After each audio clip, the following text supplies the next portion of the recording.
Noong hapong iyon sa Madrid, ang kalangitan ay nababalot ng kulay-abong ulap na tila naghihintay ng isang malaking kaganapan.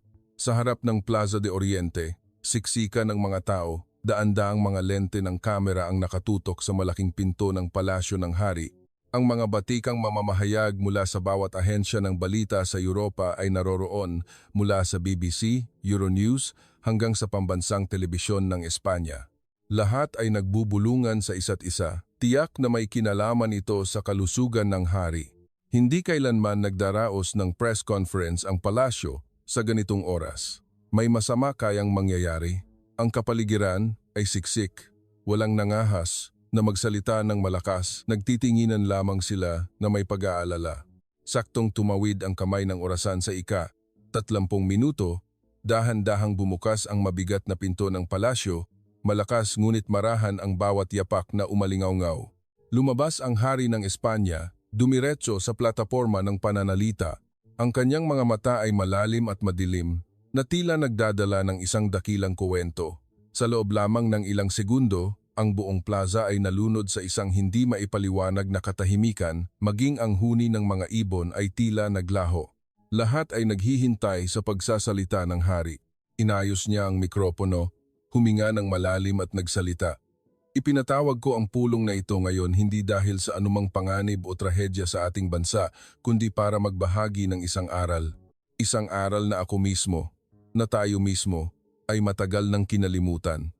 Nagkagulo ang mga tao, mas inilapit ng mga reporter ang kanilang mga kamera. Huminto ang hari ng isang sandali at sinabi ang isang pangungusap na yumanig sa buong Europa. Ang Pilipinas ay isang guro na dapat tularan ng Espanya nang may buong pagpapakumbaba. Para bang nagyelo ang buong plaza, isang biglaang katahimikan ang kumalat, napakalalim na maririnig ang sunod-sunod na pag-click ng mga kamera. May mga taong nakabuka ang bibig, ngunit walang masabi.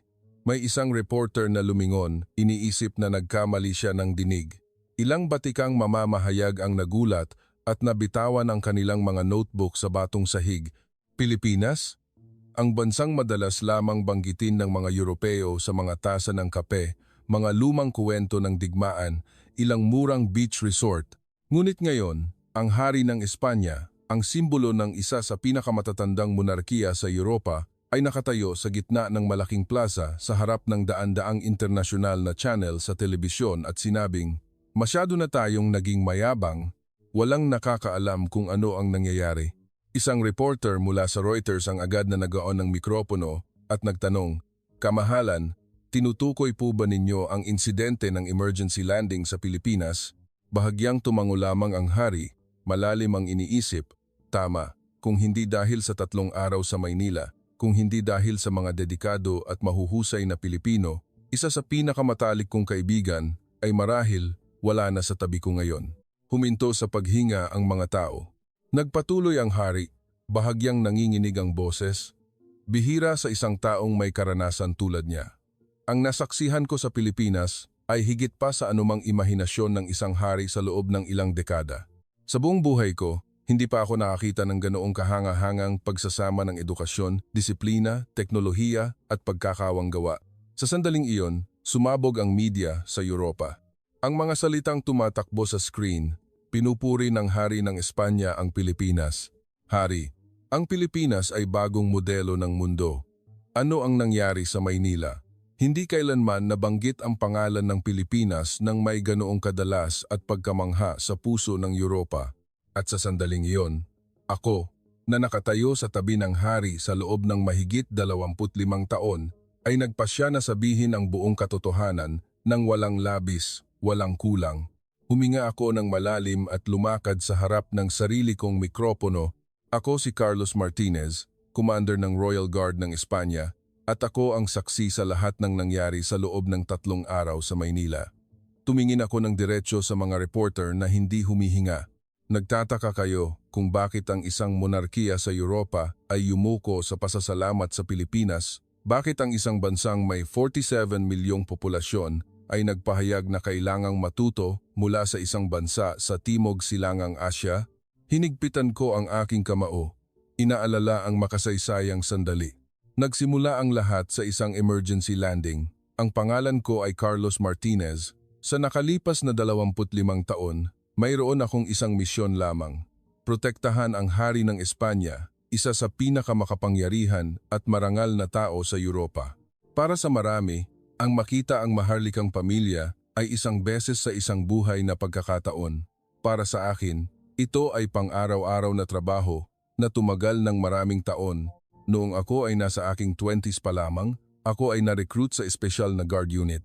Dumaan ako sa isang mahigpit na pagsasanay na 1% lamang ng mga kandidato ang nakapasa, mga pagsubok sa pisikal na lakas, taktika, pagtugon sa krisis, diplomatikong protocol, maging sa pag-obserba sa mga mata ng kausap, lahat ay dapat perpekto. At pagkatapos ay napili ako bilang commander ng guard, isang posisyon kung saan ang bawat aksyon at bawat desisyon ay maaaring direktang makaapekto sa kaligtasan ng hari, maging sa pambansang dangal.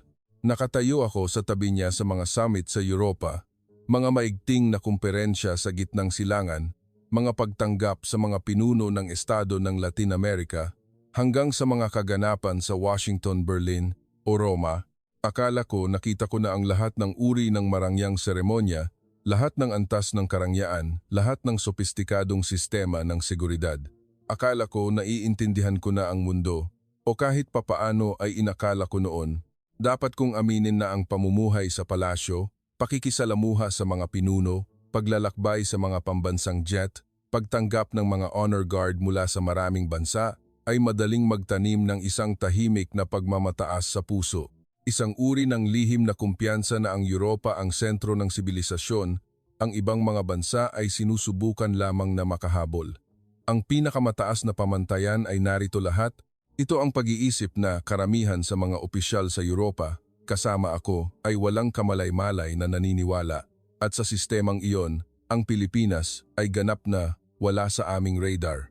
Isang malayong bansa, maliit, bihirang mabanggit sa mga malalaking kumperensya, lalo na hindi isang sentro ng teknolohiya o medisina na karaniwan naming pinag-aaralan.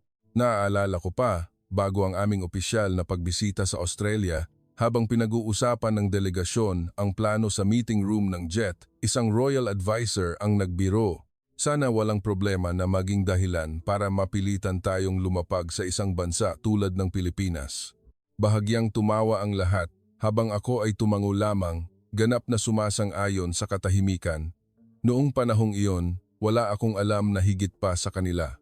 Alam ko ang Pilipinas sa pamamagitan ng mga malabong bagay, mga magagandang dalampasigan, mga jeepney, adobo, mga kwento ng digmaan mula sa ilang dekada na ang nakalipas, ilang magagandang beach na nakakalat sa mga travel brochure. Iyon lang, wala nang iba. Hindi ko alam na ilang araw lamang, ang mismong pangungusap na iyon ay babalik upang sampalin kaming lahat. Ang aming hari, ang pinuno ng bahay ng Bourbon, ay hindi isang matigas na tao, ngunit siya ay napaka-prinsipyo, lalo na sa mga usapin ng kaligtasan at seremonya. Siya ay kalmado, bihirang magpakita ng emosyon, at lalong bihirang aminin ang pagkakamali sa publiko. Sa loob ng maraming taon na sinamahan ko siya, bihirang may anumang bagay na makayanig sa kanya hanggang sa punto na magbago ang kanyang tono. Ngunit nagawa iyon ng Pilipinas. Ngunit sa panahong iyon, habang ang eroplano ay lumilipad pa rin sa kalangitan ng Timog Silangang Asya, nang walang nakakaalam kung ano ang mangyayari, ang hari, tulad namin, ay itinuturing lamang ang Pilipinas bilang isang lugar na liliparin. Isang lupain na wala sa agenda, wala sa schedule, walang dahilan para pagtuunan ng pansin. Lahat ay magbabago sa paraang hindi inaasahan ng sinuman. Sa loob ng 25 taon na paglalakbay sa buong mundo, inakala ko na wala nang makakagulat sa akin. Nakatayo na ako sa deck ng isang US aircraft carrier na pinapanood ang isang F na bilipad na lumilipad sa harap ko. Naglalakad sa mga marmol na pasilyo ng Forbidden City sa Beijing. Sinamahan ng hari sa pinakamodernong mga ospital sa Sweden, bumisita sa mga smart city control room sa Tokyo at Seoul. Lahat ng mga lugar na iyon ay nagpaniwala sa akin na naabot ko na ang rurok ng pag-unlad ng tao. Ngunit lumalabas na maliit na bahagi lamang ng mundo ang nakita ko. At ang natitira, ang bahaging nagpagulat sa akin hanggang sa punto na kailangan kong suriin muli ang aking buong karera ay nasa isang lugar na hindi ko kailanman inisip noon. Isang bansang nagngangalang Pilipinas. Naaalala ko pa. Ito ang ikalawang araw ng aming opisyal na pagbisita. Ang eroplano ay umalis sa Hong Kong patungong Canberra. Maganda ang panahon, tahimik ang cabin ng eroplano, lahat ay normal hanggang sa nakakabagot. Walang sinuman sa delegasyon ang naghinala na 1 oras lamang. Ang hindi nakikitang kamay ng tadhana ay iikot ang buong jet sa ibang direksyon, isang direksyon na nagngangalang Maynila. Ngunit bago mangyari ang kuwentong iyon, may isang mas mahalagang bagay na dapat sabihin. Ako, si Carlos Martinez, na dating may kumpiyansa na nakita na ang lahat ng pag-unlad sa mundo, ay walang alam tungkol sa Pilipinas.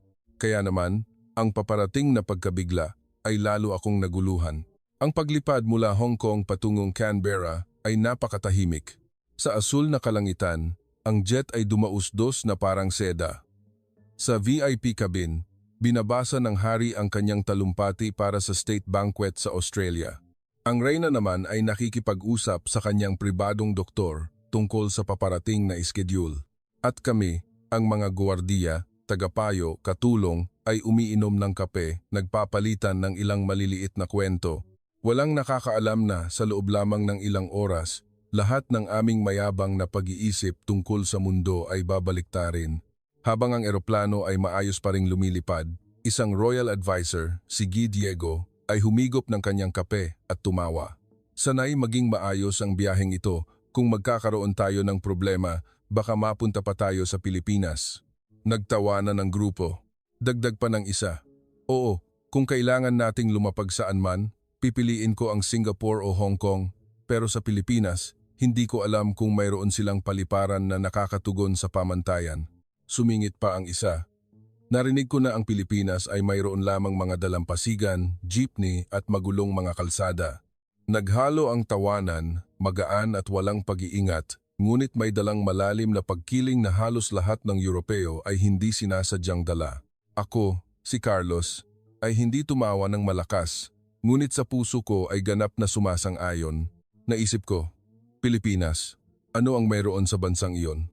Ang pinakamataas na pamantayan ay nasa Europa, Amerika, Japan, Korea.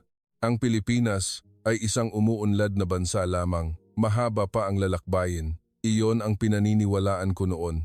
Kung may nagsabi sa akin na sa loob ng wala pang 72 oras, tapat kong yuyuko at aaminin na ang Pilipinas ay higit pa sa lahat ng inaasahan, siguro ay iisipin kong baliw sila. Bawat isa sa delegasyon ay may napakasimpleng ideya tungkol sa Pilipinas. Isang tagapayo ang nagsabi, sikat sila sa kanilang mga beach, nakapunta na ako ng ilang beses, maganda naman. Sabi ng isa pa, nagkaroon sila ng digmaan, marami akong napanood sa mga dokumentaryo, malamang na limitado pa ang kanilang infrastruktura. Sabi ng pribadong doktor, hindi malinaw kung anong antas ang kanilang sistema ng kalusugan. Kung may emergency, mas ligtas pa ang Australia. Tumango ang buong delegasyon. At ako, alam ko lamang ang ilang malabong bagay, barong Tagalog, sinigang, mga perlas, intramuros. Iyon lang ang narinig ko mula sa mga kaibigang naglakbay. Walang sinuman sa amin ang nakakaalam na ang Pilipinas ngayon ay ganap na naiiba sa mga pira-pirasong larawan na aming naiisip. Nang pumasok ang eroplano sa airspace malapit sa gitnang Pilipinas, naramdaman ko ang isang bahagyang panginginig. Noong una, ilang normal na pagyanig lamang, ngunit lalo itong lumalakas. Umilaw ang mga babala, tumawag ang kapitan, royal delegation, mangyaring maghanda, may problema tayo sa presyon, maaring kailanganin nating mag-emergency landing. Nagulat ang buong cabin, ngunit ang nakapagtataka ay ang pag-aalala ng ilang tao ay hindi para sa kanilang sariling kaligtasan kundi hindi. Huwag ninyong sabihing kailangan nating lumapag sa Pilipinas. Isang tagapayo ang nataranta. Hindi maari. Mahigit 1 oras pa bago tayo makarating sa Canberra, kaya pa ba nating lumipad? Umiling ang pribadong doktor. Kung bababa ang presyon, hindi tayo maaaring makipagsapalaran. Kailangan nating lumapag sa pinakamalapit na paliparan. Sumigaw ang isang katulong, ngunit sapat ba ang pamantayan ng Pilipinas? Tiyak ba ang protocol para sa maharlikang pamilya? Mayroon ba silang kagamitan para sa emergency? Tiningnan ko sila. Sa sandaling iyon, napagtanto ko na napakarami naming dalang pagkiling na hindi namin namamalayan. Narinig ng hari ang buong pag-uusap. Sa huli ay tinanong lamang niya ang kapitan, saan ang pinakaligtas para sa buong crew? Sumagot ang kapitan ng walang pag-aalinlangan. Sa Maynila po, kamahalan, ang NAIA ay isang malaking paliparan nakakatugon sa internasyonal na pamantayan. Isang pangungusap lamang at nagsimulang lumiko ang tadhana sa isang bagong direksyon.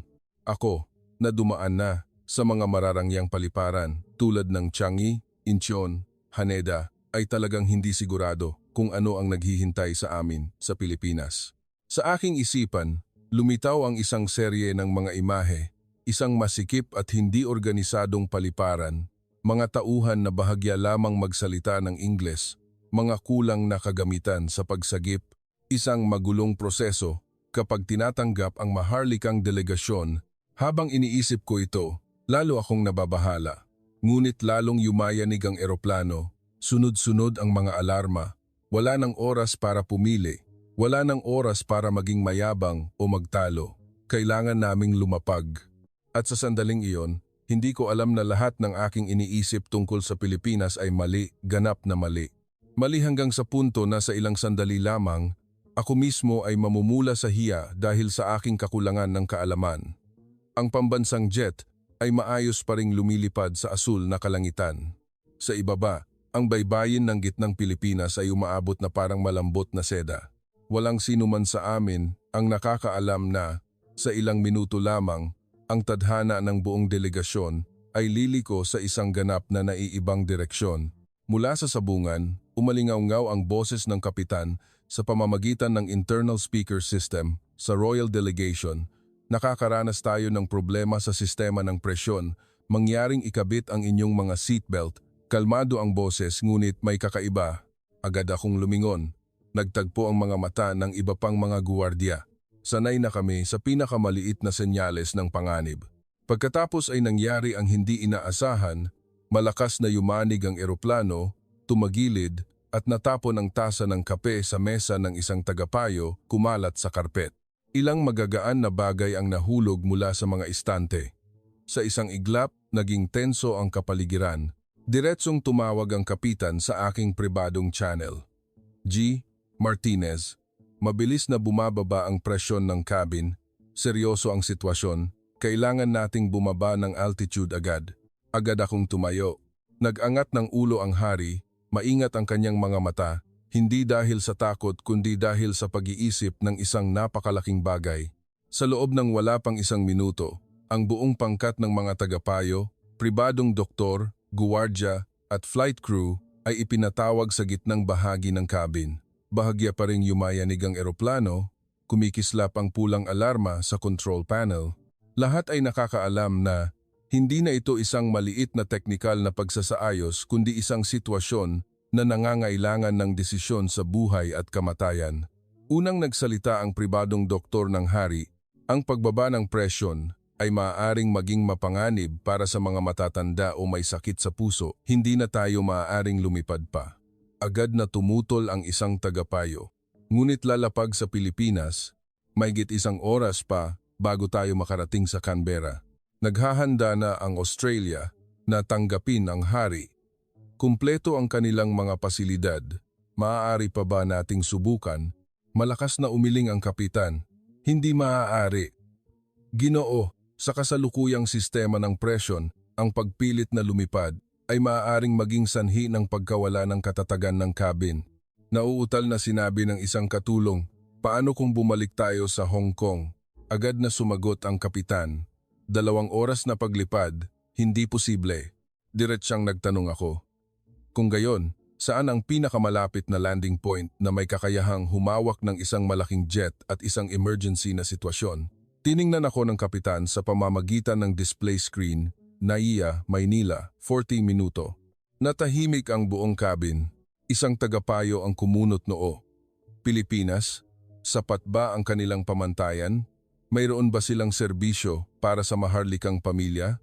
Mayroon ba silang emergency medical team? Paano kung... Ang sunod-sunod na mga tanong ay lahat may parehong diwa ng pagdududa. Gusto ko ring magtanong tulad nila. Sa puso ko ay hindi rin ako sigurado sa kung ano ang naghihintay sa amin sa Pilipinas.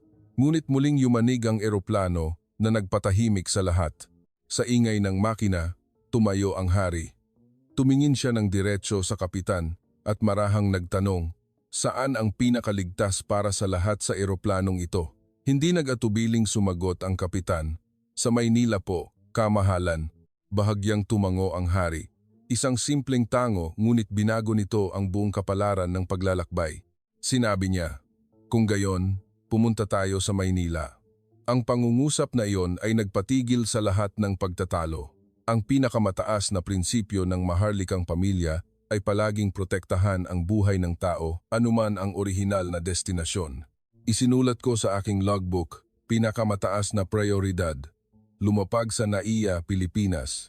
Walang sinuman, kahit ako, ang nakakaalam na isinulat ko lamang ang isa sa pinakamahalagang linya ng aking buhay. Agad na nakipag-ugnayan ang kapitan sa Air Traffic Control ng Pilipinas at ang sumunod na nangyari ay nagpagulat sa aming lahat. Isang boses ang umalingaw-ngaw sa sistema ng komunikasyon, ngunit hindi Ingles, hindi Filipino, hindi anumang wikang Asyano. Ito ay perpektong Espanyol. Malinaw na may klasikong tono ng Madrid. Akala ko nagkamali ako ng dinig. Ilang tagapayo ang nag-angat ng ulo. Nanlaki ang mga mata ng pribadong doktor. Tiningnan ako ng Reyna na tila nagtatanong, sino ang kausap natin?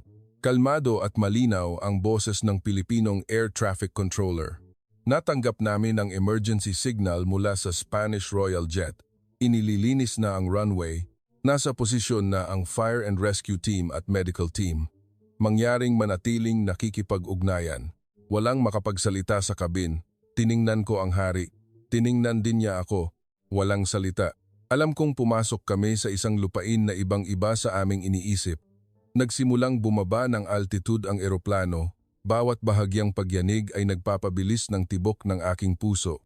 Ngunit kakaiba, ang pag-aalala tungkol sa teknikal na problema ay hindi na kasing lakas ng ibang pakiramdam. Hindi ko alam kung paano talaga kami tatanggapin ng Pilipinas. Tama ba ang mga pagkiling na dati kong pinaniniwalaan o magiging isang ganap na naiibang bagay? Idinikit ko ang aking mukha sa bintana ng eroplano. Sa ibaba, unti-unting lumilitaw ang lungsod ng Maynila, nagniningning sa huling sinag ng araw. Hindi ko alam na sa ilang minuto lamang, kapag dumapo na ang mga gulong ng eroplano sa runway ng NAIA, ang buong pananaw ko sa mundo ay babaliktarin, bawat piraso, paliparan ng NAIA, kung saan ang lahat ng pagkiling ay gumuho sa loob ng isang minuto. Mabilis na bumaba ng altitude ang eroplano, tumagos sa makapal na ulap. Sa ibaba, ang mga ilaw na dilaw, berde, at puti ng Maynila ay nagsimulang lumitaw na parang hindi mabilang na mga bituin na nakakalat sa lupa. Biglang bumilis ang tibok ng aking puso, hindi dahil sa teknikal na problema, kundi dahil sa isang kakaibang halo ng pag-aalala at pag-usisa. Kami, na may pag-iisip na ang Europa ang pamantayan, ay malapit nang tumuntong sa isang bansang hindi itinuturing na kapantay ng sinuman sa delegasyon para bisitahin ng hari. At dahil sa pag-iisip na iyon, mas malaki ang pagkabigla. Habang papalapit na sa paglapag ang jet, pinigil ko ang aking hininga. Bumulong ang kapitan sa internal speaker system, maghanda sa pagtama, kumapit ng mahigpit. Pinilit kong patigasin ang aking buong katawan, ngunit sa sandaling dumapo ang mga gulong ng eroplano sa runway, isang napakagaang pagdapo na parang ulap, walang pakiramdam ng emergency. Nagulat ako at tumingin sa kapitan. Nakalapag na ba tayo? Tumango siya at huminga ng maluwag. Mas mahusay ang paghawak ng NAIA sa runway kaysa sa inaasahan ko. Napakahusay. Iyon ang unang sandali sa biyahe na nagtanong ako sa sarili ko kung masyado naming minamaliit ang Pilipinas. Ngunit ang sumunod na nangyari ay lalo akong nagulat. Bumukas ang pinto ng eroplano, pumasok ang malamig na hangin ng gabi, dala ang isang bahagyang amoy ng hangin ng Maynila. Isang amoy na mahirap ilarawan, ngunit nagbibigay ng pakiramdam ng kalinisan at kakaibang ginhawa. At sa aming harapan, dalawang hanay ng mga tauhan na nakasuot ng itim na suit pulang kurbata ay nakatayong tuwid na parang honor guard. Ang dilaw na ilaw ay nagbigay ng mas marangal na hitsura sa buong eksena. Sa maraming paliparan sa Europa na napuntahan ko na, hindi lamang ang postura, hindi lamang ang uniforme, kundi ang paraan ng kanilang pagyuko. Isang yuko na sumusunod sa Royal Protocol ng Espanya, tama hanggang sa bawat anggulo. Napaka-perpekto na kahit ako, na sinanay sa royal etiquette, ay natigilan. Bumulong ang reyna, hindi maaari. Ngunit iyon pa lamang ang unang pagkabigla. Nang lumabas ang hari, lumakad ng isang hakbang ang pinuno ng welcoming party, inilagay ang kanyang kamay sa dibdib at sinabi sa Espanyol, "Maligayang pagdating sa royal family ng Espanya." Handa kaming lahat na tumulong, mangyaring huwag mag-alala. Ang kanyang boses ay perpektong klasikong Madrid, malinaw at bilog, walang bakas, na siya ay nag-aaral ng isang banyagang wika. Lumingon sa akin ang reyna. Espanyol ba siya? Umiling ako. Ngumiti ang lalaki at nagpatuloy sa Espanyol na hindi maaaring maging mas matatas. Ako ay Pilipino, naglingkod sa Embahada ng Pilipinas sa Madrid sa loob ng 7 taon. Ngayong gabi, naghanda kami ng isang espesyal na reception area para sa maharlikang pamilya. Sa sandaling iyon, naramdaman ko na parang may nagtanggal ng isang makapal na kurtina sa harap ng aking mga mata.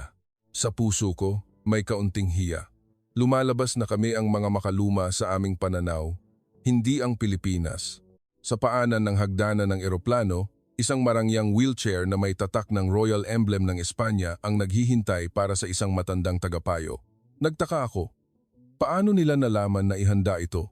Marahang sumagot ang pinuno ng welcoming party. Natanggap namin ang emergency notification 40 minuto na ang nakalipas.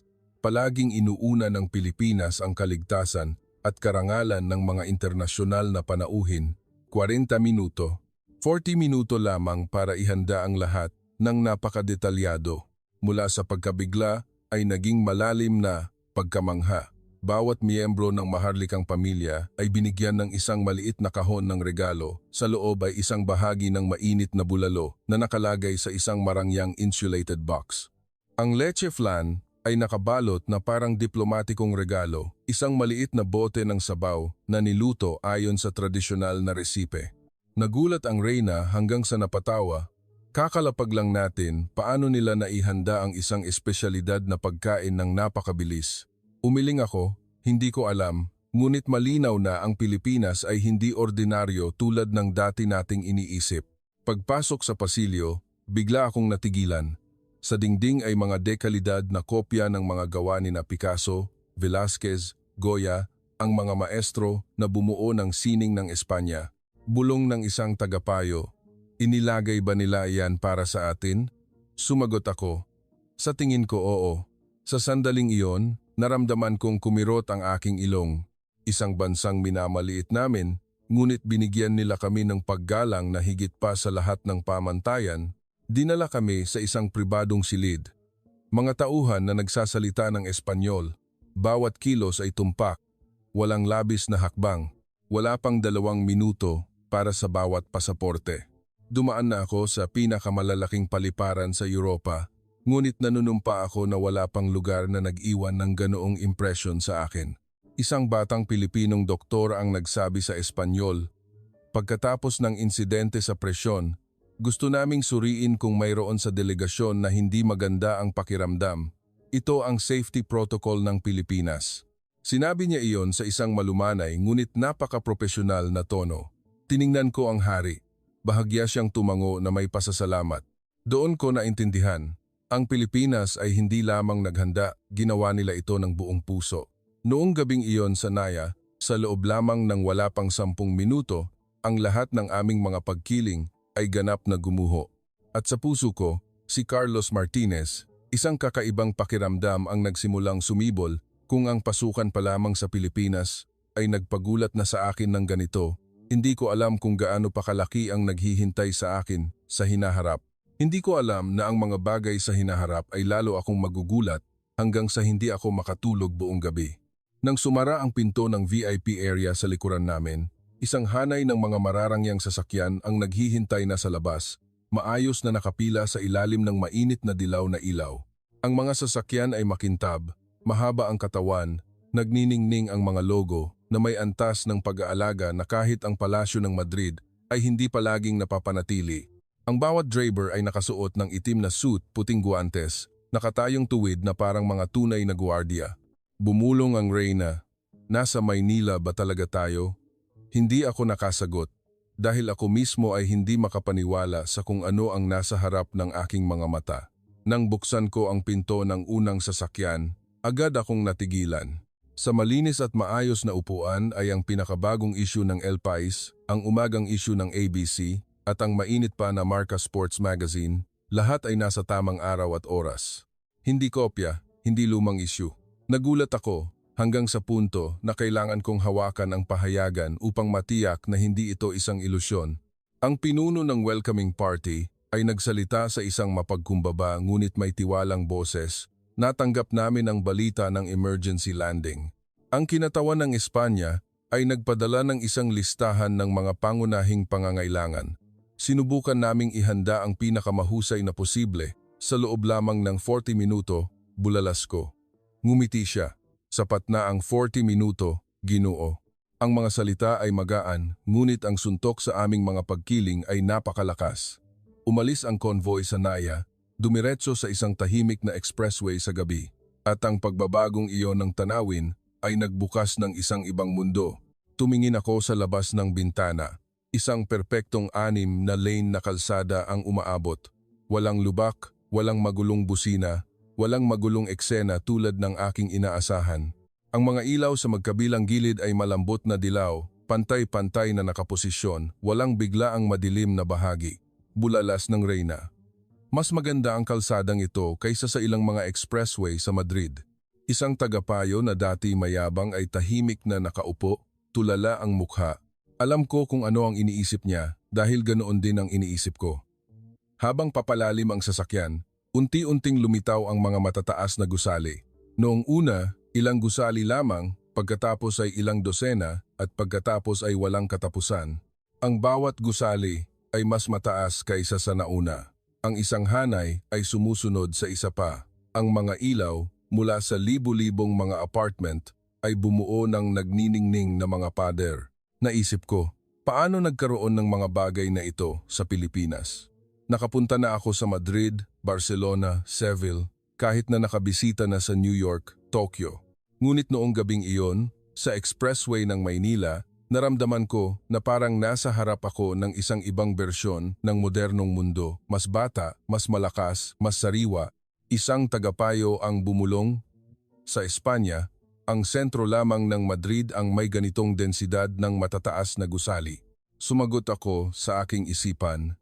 At dito, ito ay isang ordinaryong residential area.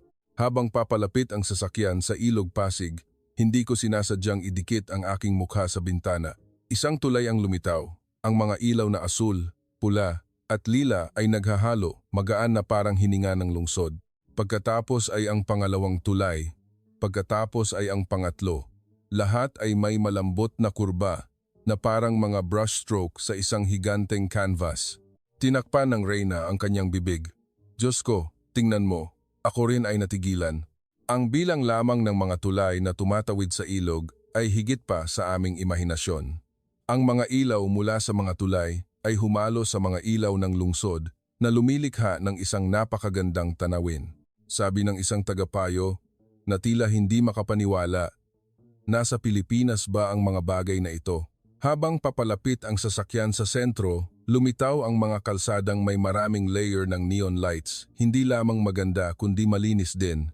Isang kalinisan na kahit ang mga taong nanirahan sa Europa sa buong buhay nila ay mamamangha.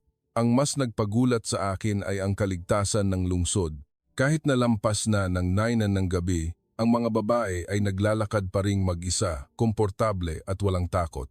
Ang mga batang mag-asawa ay naglalakad kasama ang kanilang mga anak. Ang mga tindahan ay maliwanag ngunit hindi magulo. Ang mga tawanan at usapan ay maririnig mula sa mga coffee shop. Naisip ko, kung ang Europa ang parola ng sibilisasyon, ano naman ang liwanag na ito ng Maynila? Lumitaw ang gusali ng PBCom Tower, isang higanteng bakal at salamin na umabot sa langit na parang isang pilak na sibat sa gitna ng urban na tanawin. Sa paligid ay 12-12 ng iba pang mga skyscraper. nagpapaligsahan sa liwanag. Ang mga kalsada ay maliwanag na parang araw, kahit na malapit na ang 10 ng gabi. Isang tagapayo na karaniwang itinuturing ang sarili na maalam ay bahagyang nanginig. Hindi ito maaaring Maynila, hindi ako makapaniwala. Bumulong ako, ito ang Maynila ngayon, marahil ay hindi katulad ng Maynila na ating iniisip. Sa daan, nakita ko ang maraming babae na nagjo-jogging mag-isa, may mga headphones sa kanilang mga tainga, mukhang lundo. Sa Madrid, ang eksenang iyon ay maaaring mapanganib kung hindi sa sentro. Ngunit sa Maynila, sila ay naglalakad na parang nasa sariling bakuran. Walang tensyon, walang takot, walang ingay na nakakabahala, tanging pakiramdam ng kapayapaan at sibilisasyon. Sa puntong iyon, hindi na ako nakaupo ng tuwid na parang guwardiya. Bahagya akong sumandal sa upuan, huminga ng malalim, at isang pangungusap ang umalingaw-ngaw sa aking isipan. Ang Pilipinas ay hindi lamang moderno, sila ay namumuhay sa paraang matagal ng kinalimutan nating mga Europeo. Tiningnan ko ang hari, nakatingin pa rin siya sa labas ng bintana, walang sinasabi, ngunit ang kanyang mga mata ay tahimik, malalim at puno ng pag-iisip. Alam kong nagtatanong din siya, gaano kalaki ang pagkakamali natin sa pag-unawa sa bansang ito? At ang pinakakatakot-takot ay nagsisimula pa lamang ang lahat. Huminto ang convoy sa harap ng gate ng hotel, isang matayog na gusali na may salamin na harapan na sumasalamin sa kalangitan ng lungsod.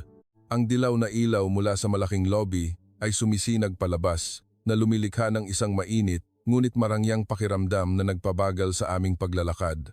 Ako, na nakapasok na sa hindi mabilang na 5 bituing mga hotel sa buong mundo, ay kailangan pa ring huminto ng isang segundo. May kakaiba sa hangin dito. Isang karangyaan na hindi magarbo, isang profesionalismo ngunit puno ng pagkatao. Isang paraan ng pagtanggap na hindi seremonyal kundi taos puso. Pagbukas pa lamang ng automatikong salaming pinto, mga 20 tauhan ang sabay-sabay na yumuko ayon sa protokol ng pagtanggap sa maharlikang pamilya. Walang yumuko ng masyadong mababa, walang yumuko ng masyadong mabilis, bawat kilos ay sapat, tumpak at pamantayan na parang sinanay sila sa isang Royal Etiquette School sa Europa. Talagang nagulat ako. Sa maraming maunlad na bansa, ang mga tauhan sa reception ay nalilito pa rin sa mga espesyal na protocol. Ngunit dito, bawat isa mula sa receptionist, bellman, hanggang sa concierge ay perpektong ginawa ang bawat detalye. Isang batang babaeng receptionist ang nagsalita sa matatas na Espanyol. Maligayang pagdating sa royal family ng Espanya, inihanda na po namin ang royal suite para sa kamahalan at sa inyong delegasyon. Lumingon sa akin ang reyna at bumulong. Carlos, nagsasalita sila ng Espanyol na parang katutubo. Tumango lamang ako. Isang lalaki na nasa mga 50s na may maningning na mukha ang lumapit at yumuko sa hari. Nagsalita siya sa Espanyol na may perpektong accent ng Barcelona na halos isipin ng mga tagapayo na nasa gitna sila ng Plaza de Catalunya. Kamahalan, ako po ang general manager ng hotel. Pumunta ako sa Pilipinas 12 taon na ang nakalipas at nagpasya na manatili dahil naniniwala ako na isa ito sa pinakamagandang lungsod na tirahan sa mundo. Nagulat ang reyna. Bakit po kayo nanatili? Ngumiti siya. Dahil sa kanilang pagiging magiliw sa mga oportunidad, at dahil nakikita ko na ang hinaharap ng Asya ay magsisimula sa mga lungsod tulad ng Maynila, nagulat kaming lahat sa pangungusap na iyon. Isang Espanyol na ipinanganak sa Barcelona, na nanirahan sa kulturang Europeo sa buong buhay niya, ay piniling manirahan sa Pilipinas. Ang bagay na ito ay mahirap paniwalaan para sa mga konserbatibong Europeo tulad namin. Sa pagpasok sa lobby, nakasalubong namin ang mas maraming Pilipino, Latin American, at kahit na mga katutubong Espanyol na tauhan. Lahat sila ay nagsasalita ng Espanyol ng natural na parang paghinga. Lumingon ako at nagtanong sa isang Pilipinong tauhan, "Saan kayo nag-aral ng Espanyol?" Ngumiti ang batang babae, "Sa universidad po, Ginoo, at marami sa amin ang sumali sa mga exchange program sa mga bansang nagsasalita ng Espanyol." Ang paraan ng kanyang pagsasalita, magalang ngunit may tiwala, ay nagpahanga sa akin. Ang batang henerasyon ng Pilipinas ay talagang kahanga-hanga nang bumukas ang pinto ng silid pumasok ang tunog ng gabi ng Maynila, hindi maingay, kundi isang mainit na ritmo ng buhay na umalingaw-ngaw mula sa mga kalye sa ibaba. Ang silid ay napakalawak na kailangan kong tumigil ng ilang segundo upang tantiyahin. Mataas ang kisame, mainit ang dilaw na ilaw, makapal ang karpet sa sala. Ang lugar ng trabaho ay gawa sa magandang kahoy. Ang malaking silid tulugan ay may tanawin ng buong lungsod. Ang banayad na amoy ng sandalwood ay lumulutang sa hangin. Inilagay ng Reyna ang kanyang kamay sa dibdib, huminga ng malalim. Mas maganda ang tanawing ito kaysa sa Barcelona sa gabi.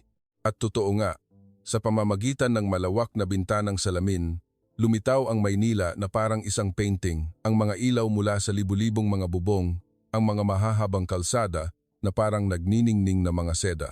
Ang daloy ng trapiko ay naging dalawang malambot na ilog ng liwanag. Ang ilog Pasig ay kumukurba, sumasalamin sa mga ilaw mula sa mga nagniningning na tulay. Tumayo ang hari sa harap ng bintana ng ilang segundo, nagulat at bumulong. Sapat na para marinig ko. Matagal na nating minamaliit ang Pilipinas, Carlos. Sa sandaling iyon, kumirot ang aking puso. Bahagyang dahil sa emosyon, bahagyang dahil sa hiya. Habang hinahangaan namin ang tanawin ng gabi, isang mahinang katok sa pinto ang umalingaw-ngaw. Isang waiter ang nagdala ng hapunan, ngunit hindi pagkaing Pilipino, hindi anumang pagkaing Asyano, kundi jamon Iberico na perpekto ang hiwa, seafood paella na mabango, malamig na gazpacho, at tinapay na may kamatis na istilong Katalan. Halos mabitawan ko ang aking kutsara nang tikman ko ito. Hindi mas mababa sa isang Michelin-starred restaurant sa Barcelona, mas pino pa nga. Lumabas ang chef, yumuko sa hari at nagsalita sa Espanyol na may accent ng Andalusia. Ako ay mula sa Seville, nanirahan sa Pilipinas sa loob ng 15 taon. Mahal ko ang mga tao dito at naniniwala ako na ang lutuing Pilipino ay maaaring makipagsabayan sa anumang malaking lutuin. Sinumang tagapayo sa delegasyon ay kailangang aminin iyon. Sa silid, lahat ay kumakain habang nalilito. Paano nagawang pag-uukulan ng pansin ng isang bansang dati naming minamaliit sa ganitong paraan? Sa isang hindi inaasahang emergency. Walang nakakaalam, ngunit lahat ay malinaw na nakakaramdam. Ang Pilipinas ay hindi lamang mahusay maghanda. Ginawa nila ito ng may buong paggalang at pagkatao. Pagkatapos ng hapunan, lumabas ako sa balkonahe. Tinitingnan ang nagniningning na lungsod sa gabi. Ang tunog ng mga sasakyan sa ibaba ay parang isang regular na himig. Ang mga matataas na gusali ay nakatayong matatag sa ilalim ng kalangitan. Ang mga nagniningning na tulay ay umaabot na parang mga galaksi. Inisip ko ang sinabi ng mga tagapayo kaninang hapon, ano ang mayroon sa Pilipinas? Ngunit ngayon, ang tanong na iyon ay ganap na nabaliktad. Paano kami naging bulag na wala kaming alam tungkol sa bansang ito? Noong gabing iyon, alam kong pumasok ako sa isang kwento na magpapatuloy na magpagulat sa akin sa susunod na mga oras. Inakala ko na pagkatapos ng isang mahabang gabi ng hindi makatulog dahil sa sobrang emosyon, ang susunod na umaga ay magiging isang pansamantalang araw ng pahinga sa hotel, naghihintay na maayos ang eroplano. Ngunit hindi. Ang mismong umagang iyon ang muling nagpagulat sa buong delegasyon ng Espanya, hindi dahil sa karangyaan kundi dahil sa mga Pilipino, ang mga taong tahimik na bumubuo ng lakas ng bansang ito. Pagpasok namin sa restaurant ng hotel para sa almusal, ang tanawin sa labas ng salaming bintana ay nagpatigil sa amin ng ilang segundo.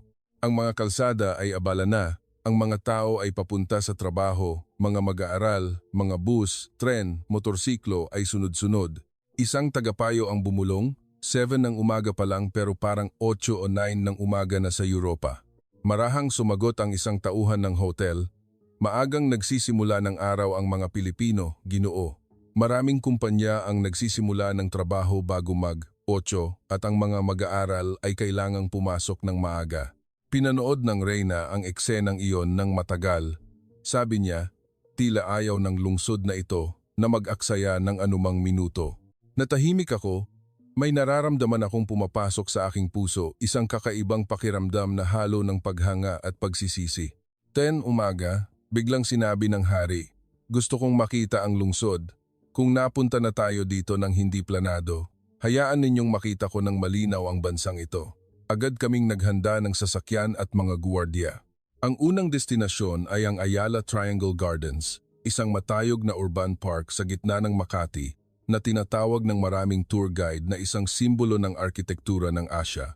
Ngunit hindi ang commercial area ang nagpagulat sa amin kundi ang bookstore. Pagpasok pa lamang sa palapag na may bookstore, natigilan kami. Ang National Bookstore ay napakalawak na may mataas na kisame na kailangan mong tumingala ng 2 beses para makita ang lahat. Ang mga estante ng libro ay umaabot na parang mga pader ng kaalaman. Libu-libong mga libro mula sa makapal hanggang sa manipis ay maayos na nakasalansan, nagniningning sa ilalim ng mainit na dilaw na ilaw.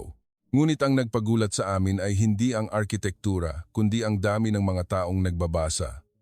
Sa totoo lang, wala akong napuntahang library sa Madrid na may ganitong karaming taong nagbabasa sa ganitong oras. Walang ingay, walang nagsasalita, ng malakas, walang nanggugulo, tanging ang mahinang tunog ng paglipat ng mga pahina, mas malambing pa kaysa sa musika, na antig ang reyna. Sa Europa, sa ganitong oras, umiinom pa ng kape ang mga tao at dito nagbabasa sila. Nilakad ko ang bawat hanay ng mga estante. Isang binata ang nagbabasa ng libro tungkol sa urban planning. Tuloy-tuloy na nagsusulat sa isang maliit na notebook. Isang dalaga ang nagbabasa ng isang business book sa orihinal na Ingles. Isang nasa katanghaliang gulang na lalaki ang nagbabasa ng isang medical book. Ang kanyang mukha ay seryoso na parang naghahanda para sa isang malaking pagsusulit. Isang grupo ng mga high school students ang magkakatabing nakaupo. Bawat isa ay may hawak na isang specialized book. Walang pumili ng mga magagaan na babasahin para sa libangan lamang. Bulalas ko, mahihirap na libro ang binabasa nila. Ngumiti ang tour guide. Malakas ang kultura ng pagbabasa sa Pilipinas, lalo na ang mga kabataan ay nagbabasa ng maraming specialized books para i-upgrade ang kanilang sarili. Naisip ko, ano kaya ang ginagawa ng mga kabataang Espanyol ngayon? Ang ilan ay natutulog pa, ang ilan ay nagse-cellphone, at naramdaman ko na parang inihahambing ko ang dalawang mundo kung saan mas nagniningning ang Pilipinas. Nakita ko ang hari na huminto, walang sinasabi. Sa harap niya ay 2 high school students, maayos ang uniforme, tahimik na nagbabasa ng mga advanced na libro sa matematika at pisika. Tinanong ng hari ang tour guide, nag-aaral ba sila dito? Sumagot ang tour guide, opo, kamahalan. Maraming estudyante ang pumupunta sa bookstore pagkatapos ng klase para magbasa pa, minsan ay nakaupo sila ng ilang oras. Tiningnan ng hari ang 2 estudyanteng iyon, ngunit nakita ang hinaharap ng isang bansa. Sabi niya ng marahan, puno ng emosyon, ngayon naiintindihan ko na kung bakit napakalakas ng bansang ito. Pag-alis sa bookstore, nananghalian kami sa isang Pilipinong restaurant na may Michelin star.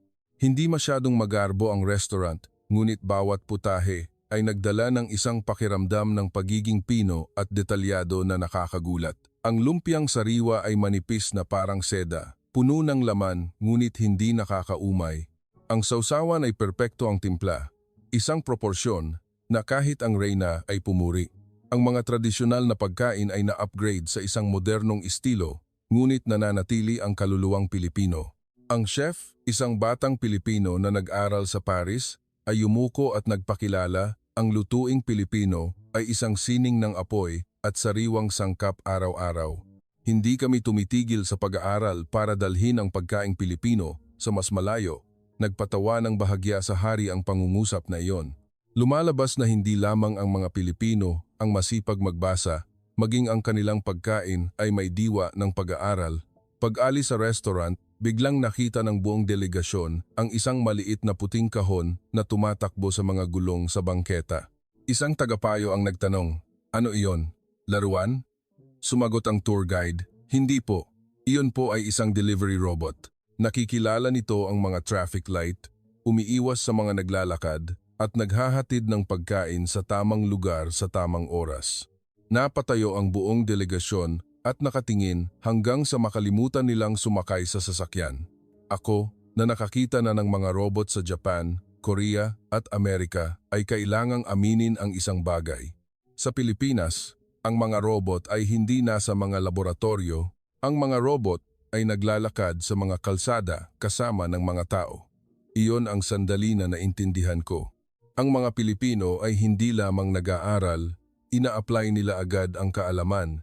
Sa daan pabalik sa hotel, isang tagapayo ang bumulong sa hari. Tila masyado nating pinabayaan ang ating mga anak, masyadong komportable, masyadong magaan ang buhay. Agad na sumagot ang hari. Walang likas na yaman ang Pilipinas ngunit mayroon silang kasipagan at iyon ang bumubuo ng kanilang lakas. Narinig ko ang pangungusap na iyon at kumirot ang aking puso. Nakita ko ang imahe ng mga tamad at nagpapaliban na mga kabataang Espanyol, natutulog hanggang tanghali, at ang ganap na kabaligtaran ay ang mga Pilipinong mag-aaral na may hawak na mga libro mula madaling araw. Naiintindihan ko kung bakit mabilis na umuunlad ang Pilipinas at kung bakit kami, isang bansang dating sumakop sa kalahati ng mundo, ay nasa panganib na maiwan noong umagang iyon sa National Bookstore na puno ng mga nagbabasa. Napagtanto ko ang isang bagay na sa loob ng 25 taon na paglalakbay sa buong mundo ay hindi ko pa naiintindihan.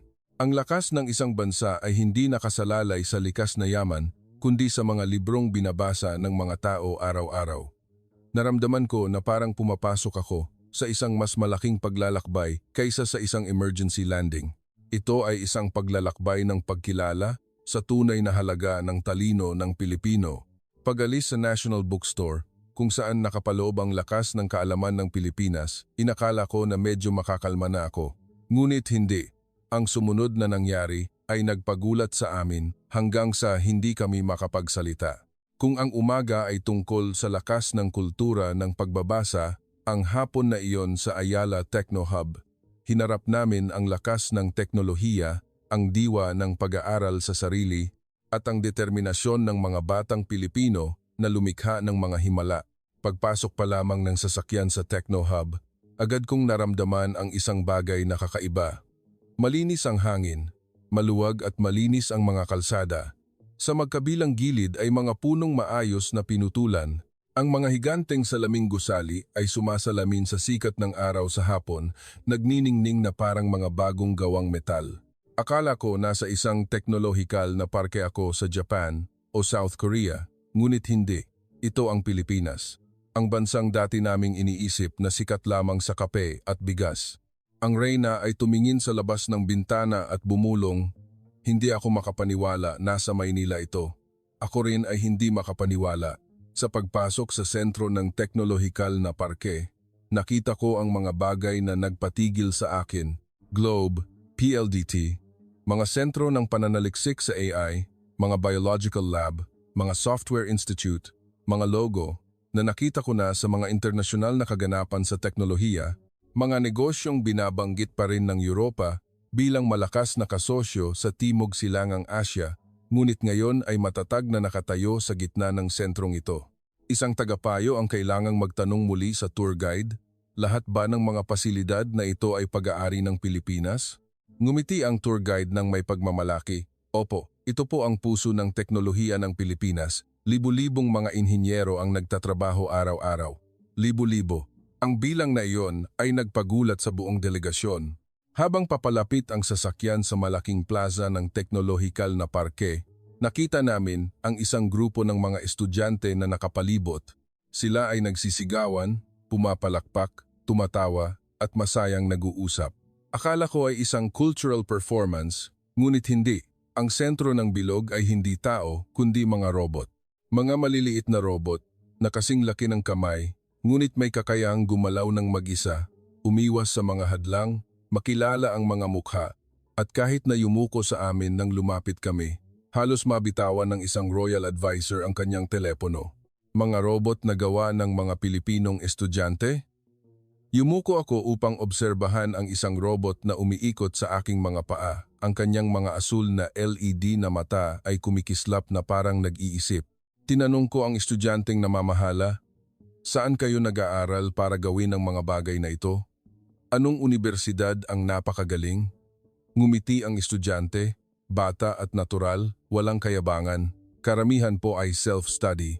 Nanonood po kami ng mga online course, nagbabasa ng mga libro, mga dayuhang dokumento, at pagkatapos ay sinusubukan naming gawin ito sa aming sarili. Dagdag pa ng isang estudyante, Ang aming mga professor ay nagbibigay lamang ng gabay kapag kinakailangan. Ang natitira ay kami na ang naghahanap ng paraan, nag-aaral sa sarili, nagsasaliksik, at nagde-develop. Hindi kami naghihintay ng utos, hindi kami naghihintay na may magturo, hindi kami naghihintay na may magbigay ng takdang aralin. Iyon ang diwa na nawawala na sa Europa. Naramdaman kong nasamid ako ng isang segundo. Lumapit ang hari at tinanong ang isang maliit na estudyante, ngunit napakaliwanag ng kanyang mga mata. Ano ang gusto mong gawin sa hinaharap? Sumagot ang estudyante nang hindi nag-iisip. Gusto ko pong gumawa ng mga robot para sa serbisyong medikal para sa mga matatanda. Kakailanganin po ng marami sa Pilipinas sa hinaharap. Nagtanong pa ang hari, kailan ka nagsimulang mag-aral ng programming? Mula po noong grade 8. Self-study po ako sa internet. Wala pong alam ang mga magulang ko sa teknolohiya kaya ako na po ang gumawa ng lahat. Huminga ng malalim ang hari, isang buntong hininga na may halong pagmamalaki para sa bata at kalungkutan para sa mga kabataang Espanyol. Lumingon siya sa akin, Carlos, ang mga kabataan natin ay hindi na ganito, masyado tayong komportable. At ang Pilipinas, sila ay umaangat sa pamamagitan ng kanilang sariling mga kamay.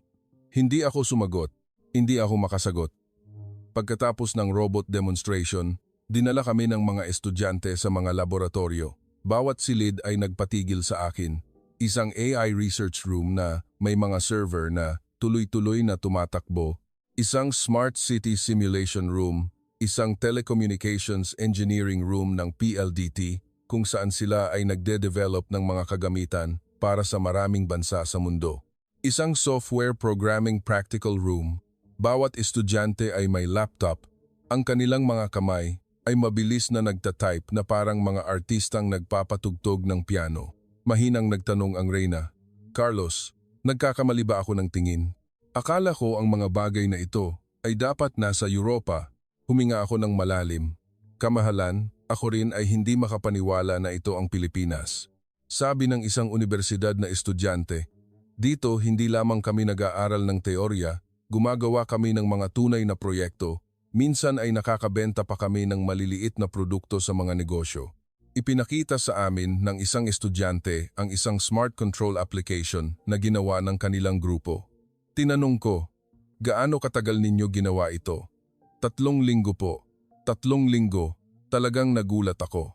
Sa Europa, isang grupo ng mga estudyante ay mangangailangan ng 3 buwan para tapusin ang isang katulad na proyekto at dito ay 3 linggo lamang, sabi ng isang estudyante. Nag-aaral kami para magtrabaho, hindi para makakuha ng grado. Ang pangungusap na iyon ay nagpalingon sa akin sa hari. Nakatayo siyang tahimik, ang kanyang mga mata ay nakatutok sa grupo ng mga estudyanteng iyon ng may buong paggalang na parang nakatingin sa isang nagniningning na hinaharap. Pag-alis sa teknolohikal na parke, walang sinuman sa delegasyon ang nagsalita, hindi dahil sa pagkamangha, kundi dahil sa pagkabigla. Kami, na may tiwalang ang Europa ay laging nangunguna, ay nasaksihan ng isang bagay na hindi inaasahan. Isang batang henerasyon ng Pilipinas na may sapat na pundasyon, determinasyon, disiplina at kaalaman para dalhin ang kanilang bansa sa malayo, napakalayo. Habang paalis na ang sasakyan, narinig ko ang hari na bumulong ng napakahina ngunit sapat para manginig ang aking puso. Kung ito ang kanilang hinaharap, nasaan ang ating hinaharap, Carlos? Hindi ako makasagot. Ngunit alam ko na pagkatapos ng hapong iyon, lahat sa delegasyon ay napagtanto ang isang mahalagang katotohanan. Ang Pilipinas ay hindi nahuhuli. Ang Pilipinas ay bumibilis. At napakabilis. Akala ko pagkatapos ng sunod-sunod na pagkamangha sa paliparan, urban na tanawin, hotel, bookstore at teknolohikal na parke, hindi na ako magugulat pa sa Pilipinas. Akala ko, ngunit noong gabing iyon, eksaktong 2:00 ng umaga, sa isang royal suite sa Ika-6 doon ko lang naintindihan kung bakit kinailangang tumayo ng hari ng Espanya sa gitna ng Europa at sabihin, ang Pilipinas ay isang guro na dapat nating tularan ng may buong pagpapakumbaba. Malapit na mag-tos ng umaga, ang Maynila sa ibaba ay maliwanag pa rin at abala, ngunit ako, si Carlos Martinez, ay sa wakas ay bumagsak sa kama dahil sa pagod. Hindi nagtagal, isang pigil na sigaw ang umalingaw-ngaw mula sa katabing silid. Ang tunog ng mga bagay na nahuhulog sa sahig, ang tunog ng hirap na paghinga. Tumayo ako na parang isang spring, sinira ang pinto ng silid ni Advisor Jose Alvarez. Isang 72 taong gulang na lalaki na sumama sa hari sa loob ng maraming taon. Pagpasok ko, nakahawak siya sa kanyang dibdib, maputla ang mukha, asul ang mga labi, basang-basa ng pawis. Isang tingin pa lang ay alam ko na, atake sa puso. Lahat ng sumunod ay napakabilis. Hindi ko pa nakita sa anumang lugar sa mundo. Tumakbo ako sa telepono, diretsong tumawag sa reception. May inaatake sa puso, tumawag kayo ng ambulansya agad. Sa Europa, ang paghihintay lamang ng sagot ay 10 segundo na. Ngunit dito, wala pang 2 segundo, sumagot ang isang tauhan. Opo, Ginoo. Papunta na po ang medical team sa ika-60 palapag. Mangyaring manatili sa tabi ng pasyente. Hindi ko pa naibababa ang telepono nang bumukas ang pinto. 4 na medical personnel na may kumpletong kagamitan ang pumasok na parang naghihintay na sa labas. Talagang nagulat ako. Sinabi pa ng Reyna, kalaunan na ang 3 minutong iyon ay parang sa pelikula, ngunit isang pelikulang gawa sa Pilipinas. Hindi sila naghintay na ibaba ang pasyente. Mismo sa silid ng hotel, ikinabit nila ang isang portable ECG, naglagay ng oxygen mask, sinuri ang presyo ng dugo, SpO2, tibok ng puso, at nag-set up ng isang intravenous line. Sa loob ng wala pang 1 minuto, isang babaeng team leader ang nagbukas ng isang tablet, mabilis na nag-type. Agad na lumitaw sa screen ang isang doktor na nakasuot ng puting Amerikana. Magandang umaga, ako po ang emergency professor mula sa Makati Medical Center. Nakakonekta na po ang signal ng puso. Diyos ko, nakapunta na ako sa Amerika, Japan, Korea. Wala pang lugar na direktang kumonekta mula sa hotel patungo sa ospital sa loob ng wala pang 1 minuto. Ngunit ito ang Pilipinas. Naramdaman ko na parang nasasaksihan ko ang hinaharap ng pandaigdigang medisina. Tiningnan ng propesor ang datos ng ECG, acute myocardial infarction. Kailangang ilipat agad sa ospital. Kung maaantala ng 5 minuto, napakadelikado. Balak sanang humingi ng karagdagang konsultasyon ng pribadong doktor ng hari, ngunit sinabi ng babaeng team leader ng may katiyakan, ang ginintuang oras ay tumatakbo, kami ang mananagot. Tiningnan ko ang kanyang mga mata, walang pag-aalinlangan, tanging profesionalismo at ganap na tiwala sa kanyang propesyon. Hindi ko pa nakita iyon sa anumang rescue team sa Europa. Nakatayo ang hari sa harap ng pinto at agad na sinabi, magtiwala tayo sa ospital ng Pilipinas. Natahimik ang lahat. Alam naming ginawa niya ang pinakamahalagang desisyon noong gabing iyon. Habang itinutulak ang stretcher sa pasilyo, naghihintay na ang elevator. Bukas na ang pinto. Walang ibang panauhin na pumasok. Mahinang nagtanong ako sa isang tauhan ng hotel, paano ninyo nakontrol ang elevator ng napakabilis? Ngumiti ang tauhan, direktang konektado ang hotel sa emergency center. Ang lahat ng palapag ay nakalock para bigyan ng prioridad ang emergency case. Bumaba kami sa lobby sa loob ng 30 segundo at sa harap mismo ng pinto, isang modernong ambulansya ang may nakabukas ng asul at pulang ilaw, bukas ang pinto, mga medical personnel na nakatayo sa magkabilang gilid na parang honor guard. Ang loob ng sasakyan ay parang isang maliit na ICU. Tuloy-tuloy na monitoring. Ventilator, emergency kit, automated infusion system, tablet na direktang konektado sa ospital. Nanginig ako sa pagkabigla. Umandar ang ambulansya at ang pinakakakaibang nangyari. Lahat ng traffic light sa unahan ay sunod-sunod na naging berde. Hindi ilan, hindi nagkataon, lahat ay tuloy-tuloy at ganap na nakasynchronize. Tumingin ako sa labas ng bintana ng sasakyan. Nakita ko ang daloy ng mga motorsiklo, kotse, taxi, truck na automatikong tumatabi sa gilid, nagbibigay daan sa isang hindi kapani-paniwalang pagkakasunod-sunod.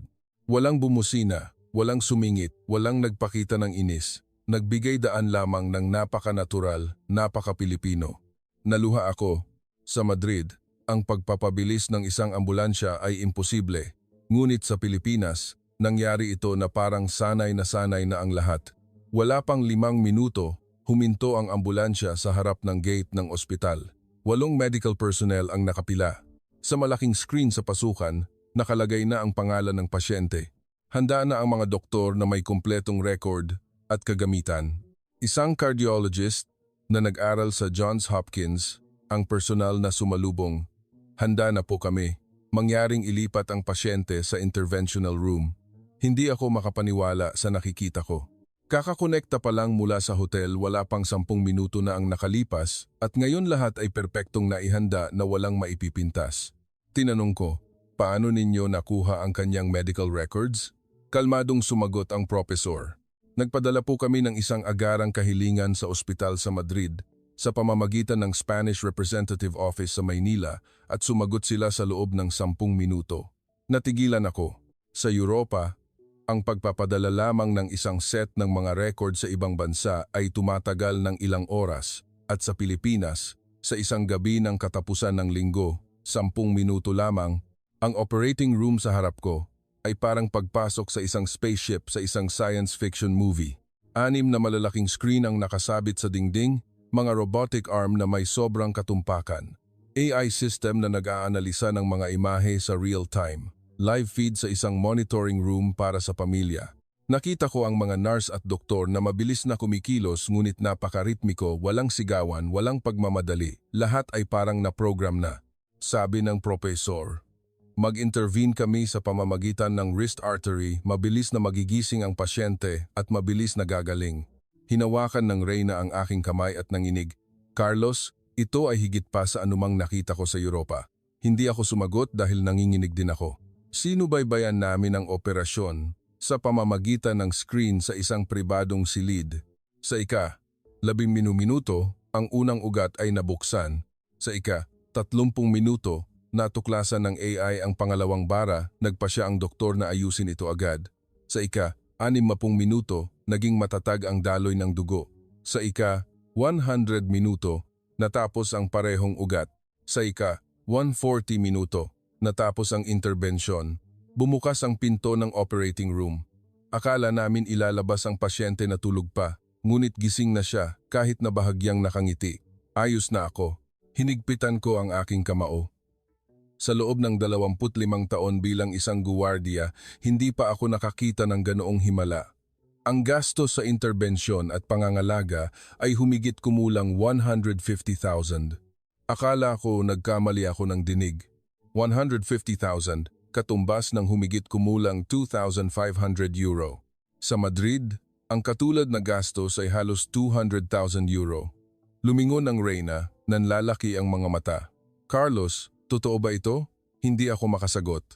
Nang ilipat ang pasyente sa ICU, lalo akong nagulat. Ang silid ay kasing lawak ng isang suite sa hotel, may salaming bintana na may tanawin ng lungsod. Isang robot na naghahatid ng gamot ang dumadaan sa pasilyo.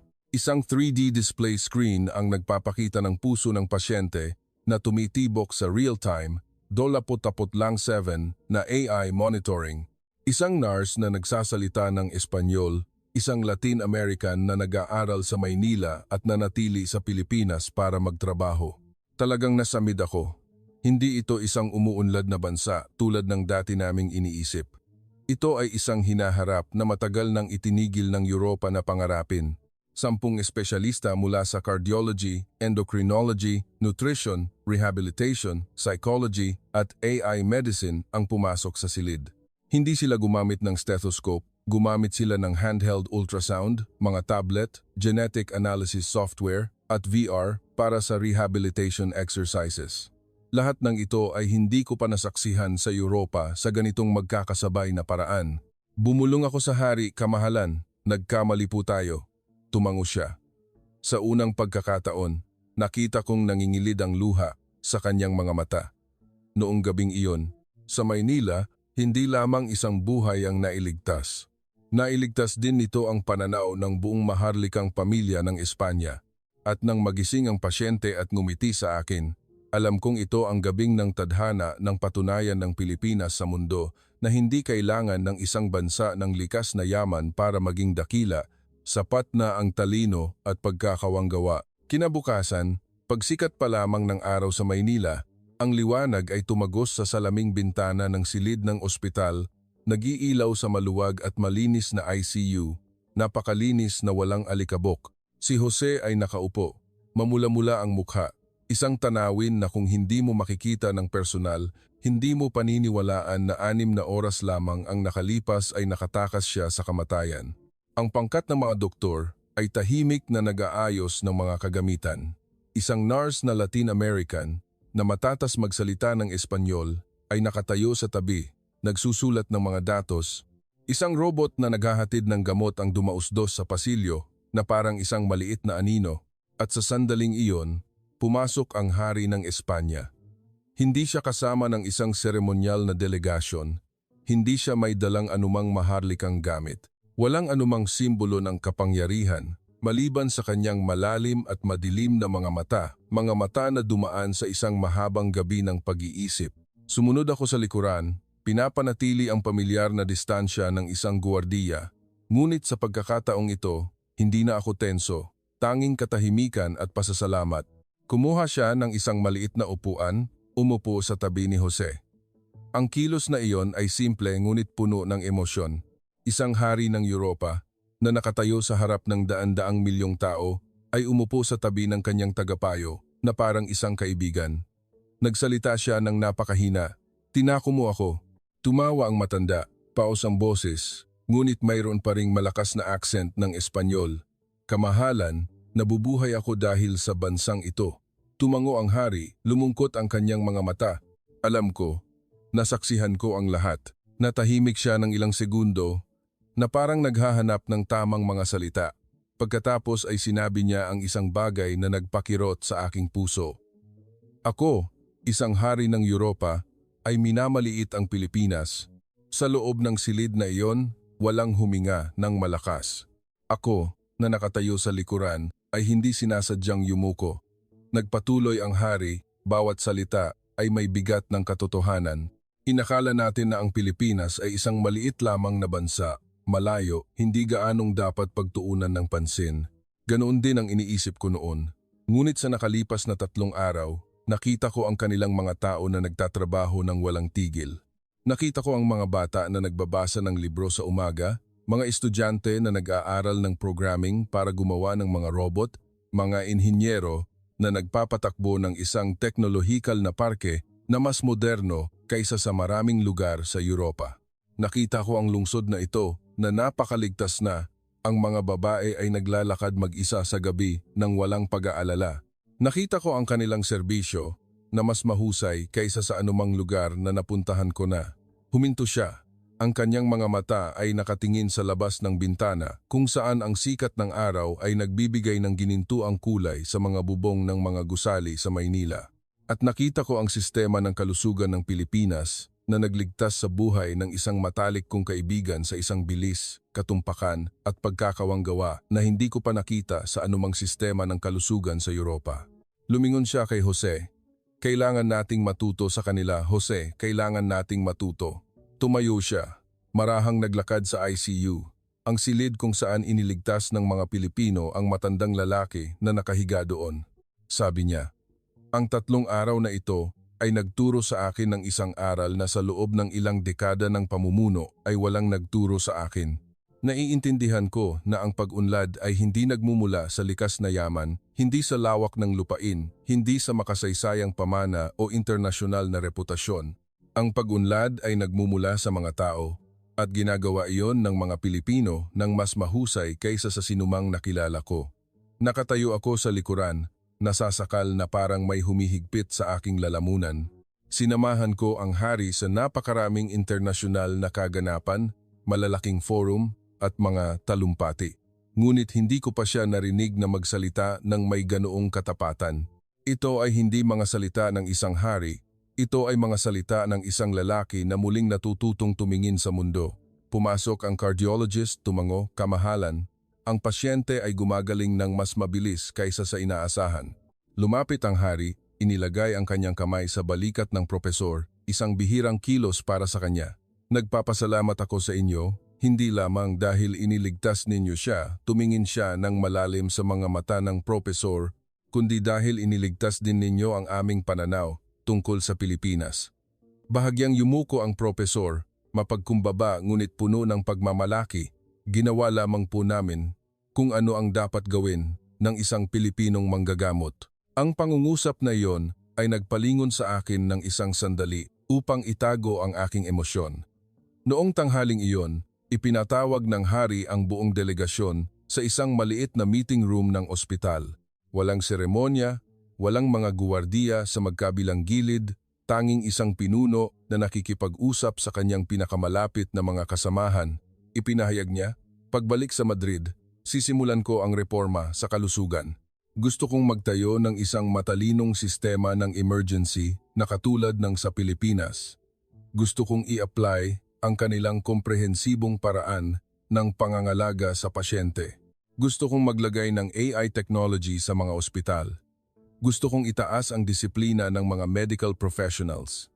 Gusto kong matutunan ng mga kabataang Espanyol ang diwa ng pag-aaral sa sarili ng mga Pilipinong estudyante. Pagkatapos ay tinapos niya sa isang pangungusap na nagpatahimik sa aming lahat.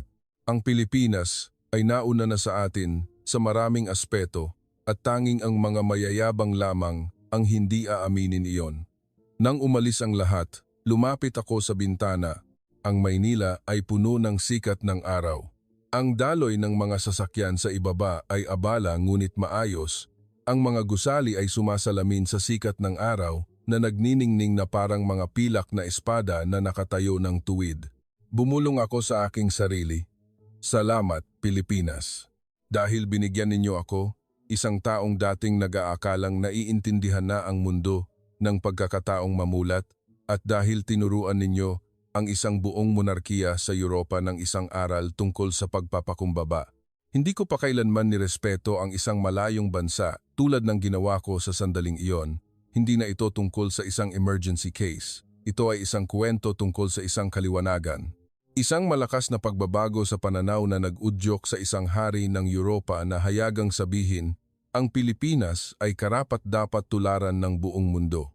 Pagkatapos ng kahanga-hangang pagsagip at ang madamdaming pag-amin ng hari, inakala ko na sapat na ang mga pagkabigla na tiniis ng aking puso mula sa bansang ito, ngunit ang 3 araw sa Maynila ay hindi pa tapos.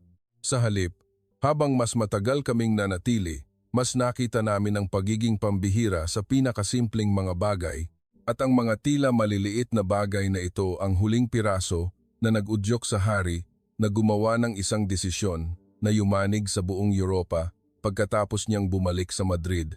Pagkatapos payagan ng doktor si Jose na magpahinga, nagpasya kaming maglakad sa paligid ng Manila Bay ayon sa payo ng ospital. Gabi na, medyo malamig. Ang Manila Bay ay malawak na parang isang higanteng salamin na sumasalamin sa mga ilaw ng lungsod. Ngunit ang pinakagulat sa amin ay kahit nalampas na ng 10 ng gabi, napakaraming pamilya, mga bata, matatanda, at mga babaeng nag-iisa na naglalakad, nagbibisikleta, at nagjo-jogging ng walang anumang pag-aalala. Huminto ang hari, pinagmamasdan ang bawat grupo ng mga tao. Sabi niya, sa Madrid, sa ganitong oras, hindi maaaring maglakad mag-isa ang mga babae, ngunit dito, malaya sila na parang nasa sariling bakuran. Sumagot ako, kamahalan, ang parke sa tabi ng baybayin ay bukas buong gabi, ang sistema ng ilaw ay maliwanag sa buong lugar, at ang mga pulis ay patuloy na nagpapatrolya. Nag-isip siya, ang bansang ito ay lumilikha ng isang pakiramdam ng kaligtasan na nawala na sa Europa, at lubos akong sumang-ayon. Isang maliit na bansa na walang malaking likas na yaman, ngunit napanatili ang isang antas ng kaligtasan na hindi magawa ng maraming maunlad na bansa. Pagdaan sa isang lugar, malapit sa isang istasyon ng tren, nakakita kami ng isa pang imahe, mga mag-aaral sa gitnang paaralan at mataas na paaralan na may mga backpack na lumalabas sa mga review center nang lampas na ng 10 ng gabi. Mukha silang pagod ngunit hawak pa rin ang kanilang mga notebook. Nagtatalo pa rin tungkol sa mga takdang aralin, isang tagapayo ang umiling. Sa Espanya, sa ganitong oras, ang mga kabataan ay nanonood pa ng football o lumalabas. Ngumiti ng bahagya ang tour guide, malaki ang puhunan ng mga magulang na Pilipino sa edukasyon. Nag-aaral sila ng gabi dahil sa kanilang abalang schedule, ngunit napakalakas ng kanilang diwa. Narinig iyon ng hari at natigilan. Nakita ko ang kanyang mga mata na nakatuon sa grupo ng mga estudyanteng iyon ng may tunay na paghanga. Hindi dahil sa sila ay magaling, kundi dahil sa kanilang pambihirang pagsisikap.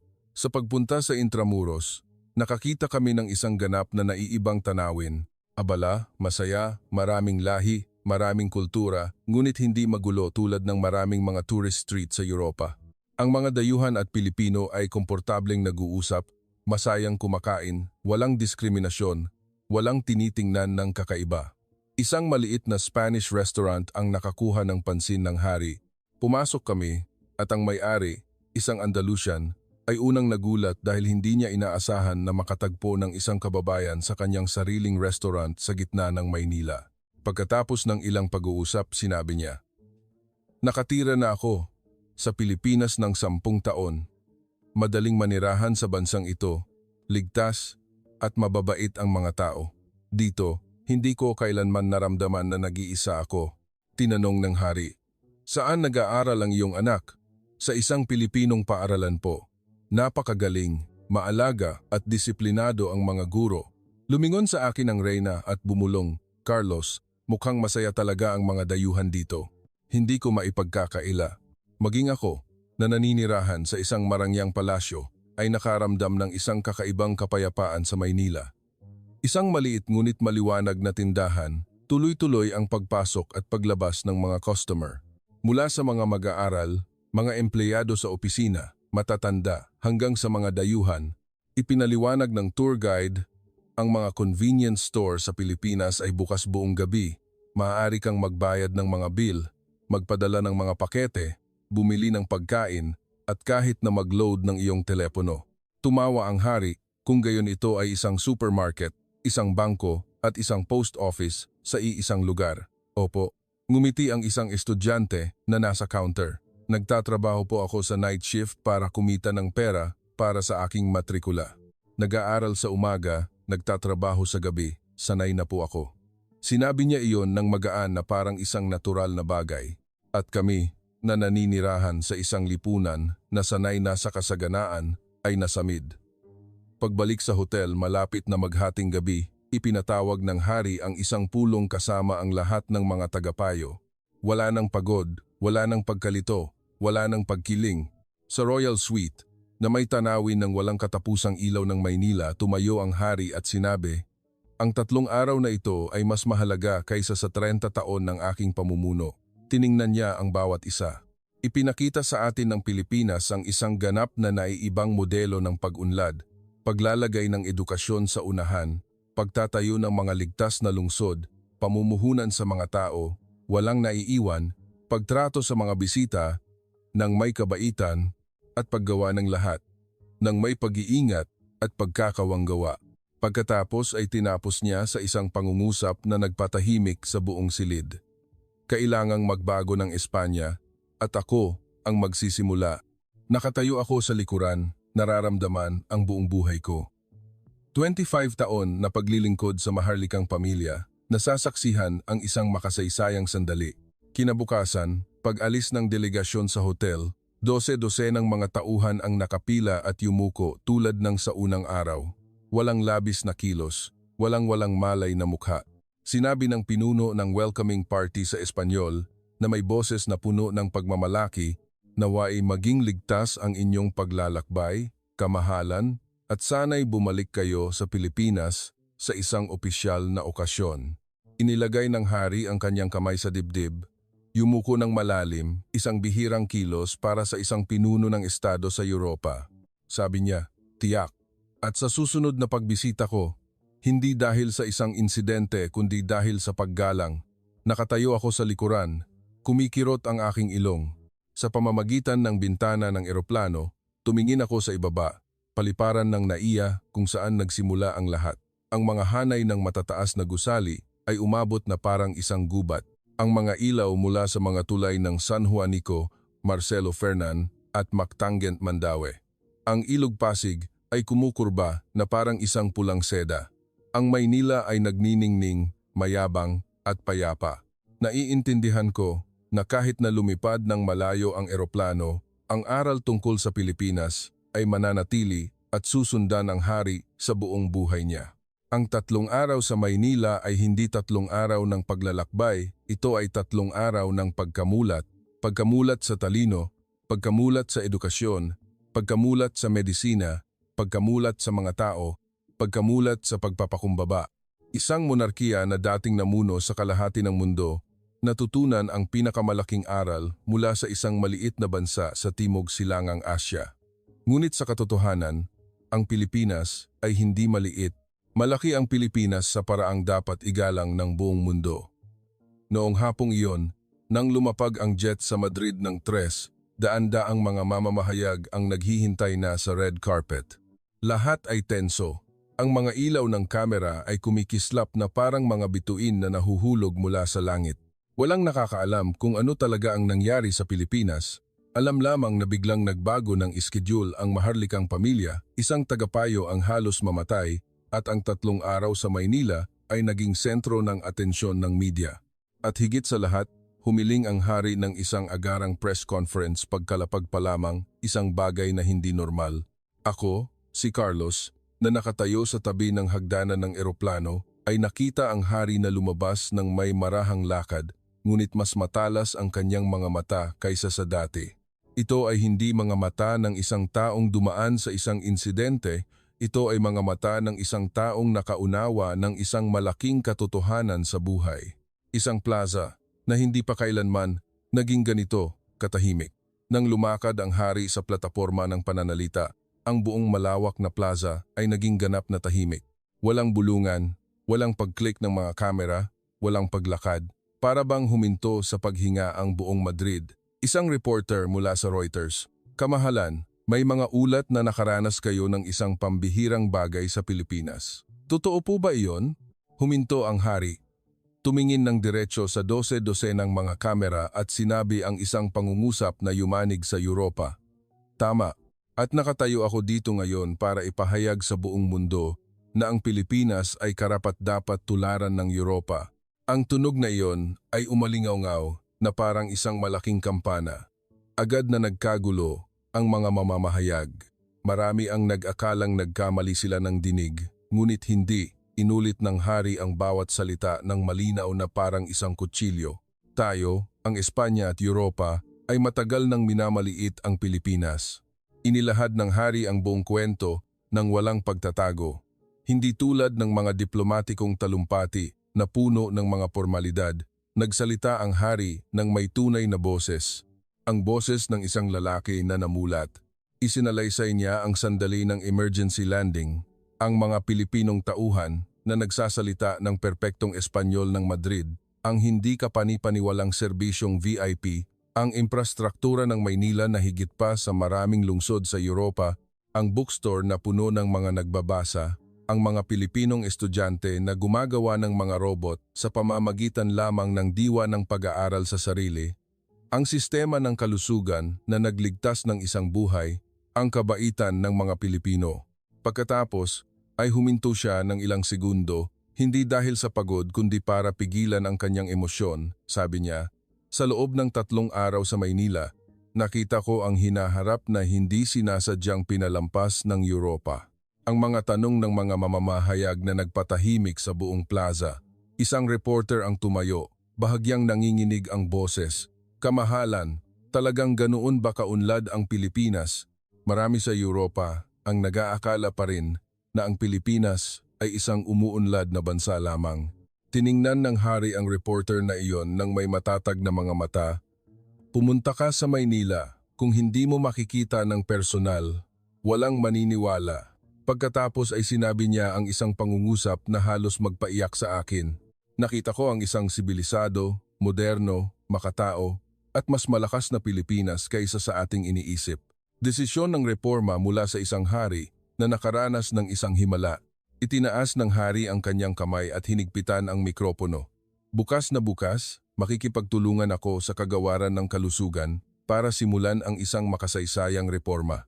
Tularan ng Espanya ang sistema ng emergency ng Pilipinas, ang modelo ng pangangalaga sa pasyente ng Pilipinas, ang diwa ng edukasyon ng Pilipinas, ang paraan ng pagtrato ng mga Pilipino sa isa't isa at sa mga bisita ng may kabaitan." Pagkatapos ay tinapos niya sa isang pahayag na yumanig sa buong Europa. Hindi na ang Europa ang nag-iisang duyan ng sibilisasyon. Pinatunayan ng Pilipinas na ang hinaharap ay maaaring magmula sa silangan, sumabog ang buong plaza. Ang ilan ay natigilan, ang ilan ay nalito. Maraming mamamahayag ang napaiyak sa emosyon. Ilang Espanyol na nakatayo sa likuran ko ang biglang pumalakpak ng may pagmamalaki.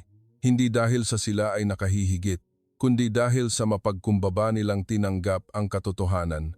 At pagkatapos ay natahimik ang lahat nang sabihin ng hari ang kanyang huling pangungusap. Tumingala siya sa asul na kalangitan ng Madrid, kung saan kahapon ay isang ordinaryong punto lamang ng pagbabalik, ngunit ngayon ay isang marka ng pagsisimula ng isang bagong panahon. Binago ako ng 3 araw sa Pilipinas at babaguhin din nito ang buong Espanya. Yumuko siya ng malalim, hindi nakaharap sa mga mamamahayag, kundi tila nakaharap sa Maynila na 14 na oras na paglipad ang layo. Ako, si Carlos, na nakatayo sa tabi niya sa loob ng 25 taon, ay hindi nakatulad ng dati. Pagbaba sa plataporma, narinig kong tinatawag ako ng maraming mamamahayag. G. Martinez, nasaksihan ninyo ang lahat. Ano ang masasabi ninyo tungkol sa Pilipinas? Tumayo ako ng tuwid, huminga ng malalim, at sumagot ng may buong katapatan. Tinuruan ako ng Pilipinas at tayo ng isang aral tungkol sa pagpapakumbaba at talino.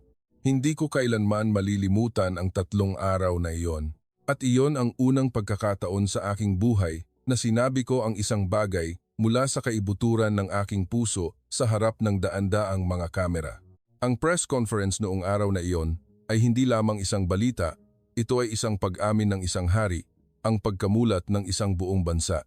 Ang sandali kung kailan umakyat ang Pilipinas sa pandaigdigang entablado na may isang nagniningning na liwanag na hindi pa nakikita at isang palatandaan na nagpilit sa buong Europa na tumingin sa silangan. Nagsimula ang lahat sa isang emergency landing, isang insidente na tila isang biyaya, isang aksidente na tila isang trahedya na naging isang dakilang aral. Pagkatapos ng press conference sa Madrid, napakabilis ng mga pangyayari na kahit ako, na dumaan na sa hindi mabilang na malalaking kaganapang pampulitika, ay hindi makasabay. Ang mga salita ng hari sa paliparan ay hindi lamang umalingaw-ngaw sa Espanya, ito ay parang isang malakas na apoy na kumalat sa buong Europa, nagliliyab sa bawat newsroom, bawat parlamento, bawat tanggapan ng pahayagan. Sa loob lamang ng 24 na oras, lahat ng malalaking ahensya ng media ay naglabas ng mga headline. Pinupuri ng hari ng Espanya ang Pilipinas. Maynila, bagong modelo ng pag-unlad ng mundo.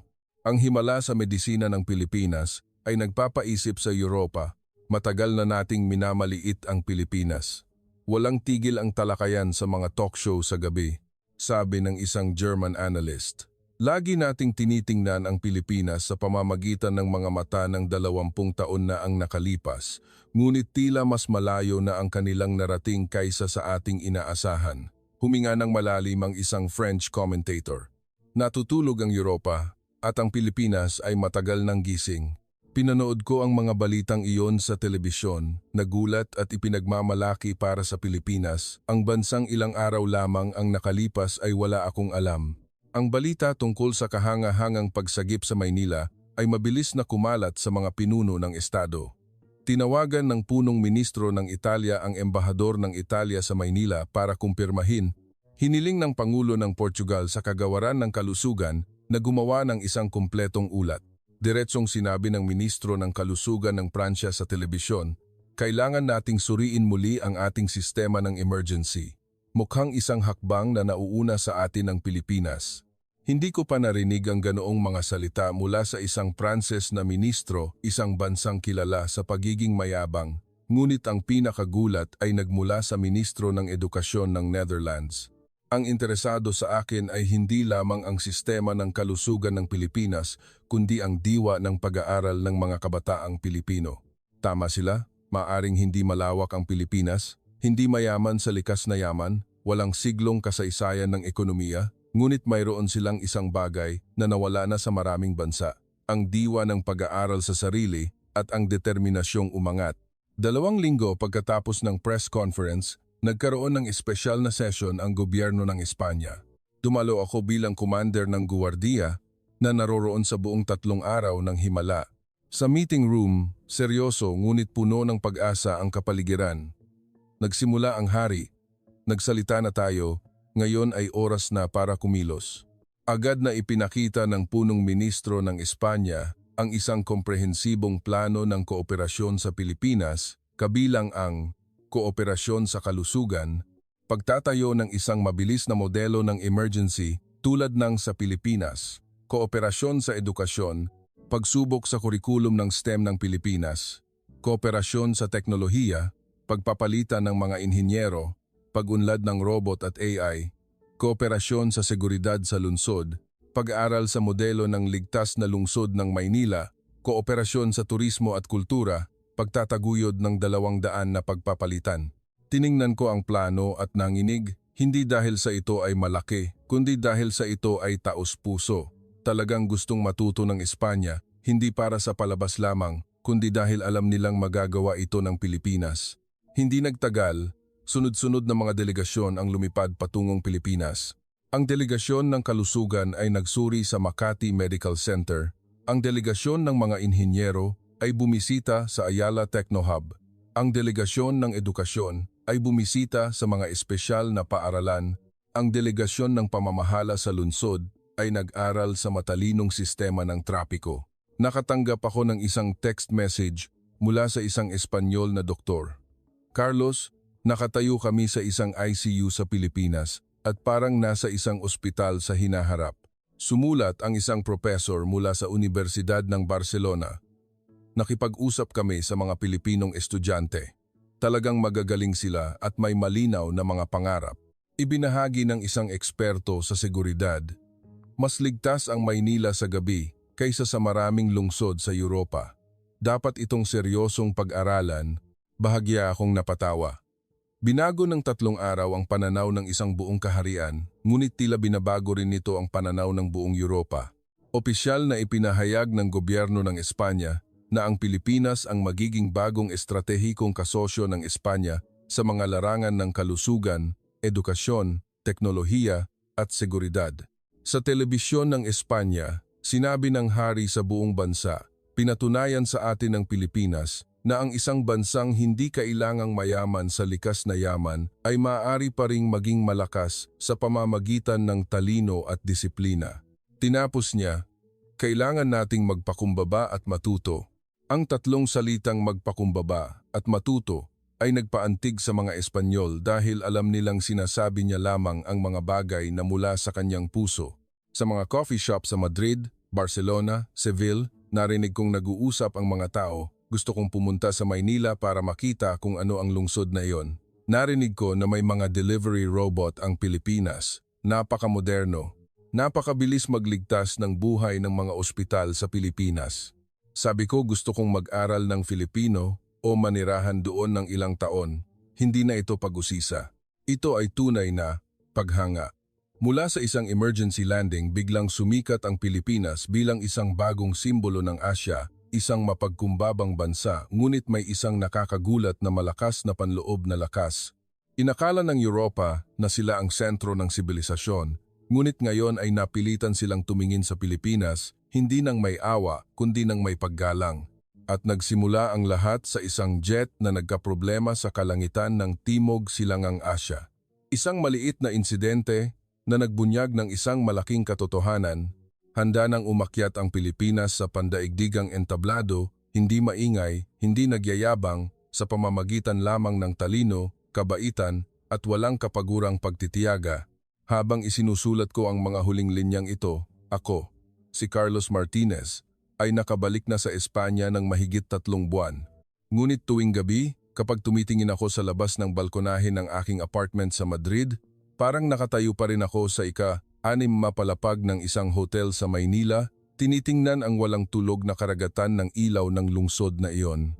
Nakapunta na ako sa maraming lugar, nakita ang karangyaan ng Paris, ang kasaysayan ng Roma, ang disiplina ng Berlin, ang kaningningan ng London. Ngunit walang lungsod na nag-iwan ng ganoong kalalim na marka sa akin, tulad ng Maynila.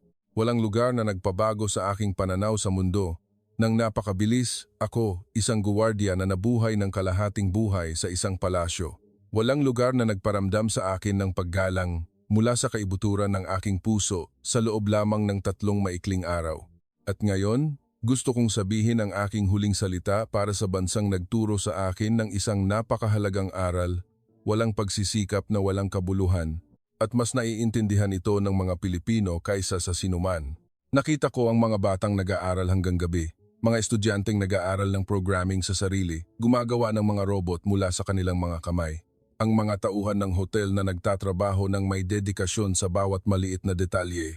Ang rescue team na nakikipag-unahan sa oras, bawat segundo, para iligtas ang isang buhay. Ang mga propesor sa medisina na nagpupuyat buong gabi para subaybayan ang datos ng pasyente. Ang mga manggagawa na masipag na nagtatrabaho sa madaling araw. At ang mga matatandang naglalakad sa tabi ng Manila Bay sa gabi nang may kakaibang kaligtasan.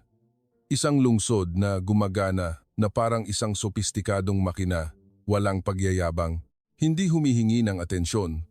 Tahimik lamang na ginagawa ang kanilang trabaho ng maayos araw-araw, taon-taon. Naglingkod ako sa maharlikang pamilya ng Espanya sa loob ng 25 taon, ngunit ang Pilipinas ang nagturo sa akin kung ano ang tunay na panloob na lakas. Hindi ko kailanman malilimutan. Ang mga mata ng mga tauhan ng paliparan na sumalubong sa amin sa Espanyol, ang paraan ng paglalagay nila ng kanilang mga kamay sa kanilang mga dibdib, ang kanilang marangal na pagyuko, ang ngiti ng batang babaeng receptionist, ang tumpak na etika sa pagtatrabaho ng rescue team, ang pasensya ng NARS na Latin American na nag-aalaga sa mga may sakit, ang mga taong agad na nagbibigay daan sa ambulansya, ang katapatan ng estudyanteng nagtatrabaho sa night shift para bayaran ang kanyang matrikula. Lahat ng maliliit na bagay na iyon ay bumubuo ng isang malaking larawan, isang mabait na bansa, isang bansang nag-iisip sa iba, isang lipunang mas pinahahalagahan ang pagkakawanggawa kaysa sa mga salita. Iyon ay bihira na ngayon sa Europa. Sa Ayala Techno Hub, habang pinapanood ko ang maliliit na robot na umiikot sa aking mga paa, habang nakikita ko ang mga estudyanteng masipag na nagsusulat ng code, habang naririnig ko ang pangungusap, karamihan po ay self-study. Naiintindihan ko na hindi kailangang sundan ng Pilipinas ang sinuman, hindi kailangang gayahin ang sinuman. Ang Pilipinas ay lumikha ng sarili nitong landas. Maaring hindi sanay ang mga Europeo, maaring nagdududa pa sila. Ngunit alam ko na kung ang hinaharap ng mundo ay kikiling sa silangan, ang Pilipinas ay napakalapit sa sentro nito. Kami, ang mga Europeo, na dating mayabang na nakatayo sa tuktok ng sibilisasyon, na dating nag-iisip na ang teknolohiya, edukasyon, at agham ay lahat nagsimula sa lumang kontinenteng ito. Ngunit ang 3 araw sa Maynila ay nagpaunawa sa akin na ang isang maliit na bansa ay maaari ring mauna sa isang lumang imperyo kung alam nilang ilagay ang mga tao sa pinakamahalagang posisyon. Ang Pilipinas ay hindi mas mababa, hindi kailanman, hindi lamang tinitingnan ng Europa. Kung isang araw ay tatanungin mo ako, Carlos, ano ang pinakanaalala mo sa Pilipinas? Sasabihin ko, naaalala ko ang mga ilaw ng Maynila. Naaalala ko ang mga yapak ng mga nagjo-jogging sa tabi ng Manila Bay sa gabi. Naaalala ko ang pag-iingat ng mga doktor sa operating room, ang nakatutok na mga mata ng mga estudyante sa laboratorio, at ang ngiti ng mga estranghero na bumati pa rin sa akin sa Espanyol. Ngunit higit sa lahat, naaalala ko kung paano trinato ng Pilipinas ng may kabaitan ang isang ganap na estranghero tulad ko. Nakapunta na ako sa maraming lungsod, ngunit ang Maynila lamang ang nagparamdam sa akin na hindi ako isang bisita kundi isang kaibigan na tinatanggap anumang oras. Kung magkakaroon ng pagkakataon, babalik ako sa Pilipinas, hindi para tuklasin, kundi para sabihin ang isang simpleng pangungusap, "Salamat, Pilipinas." Salamat sa pagbibigay sa akin ng pinakamagandang aral ng aking buhay. Ito ay hindi isang malungkot na wakas. Ito ay isang magandang wakas, isang wakas na nagpapangiti sa iyo at bumubulong. Ang ating Pilipinas pala ay napakakahanga-hanga. Ang Maynila ay maliwanag pa rin, ang mga Pilipino ay masipag pa rin, at ang kwento ng 3 araw na iyon ay patuloy na ikukuwento ng matagal bilang isang patunay na ang tunay na lakas ay hindi nagmumula sa kayamanan, kundi sa puso at talino ng mga tao.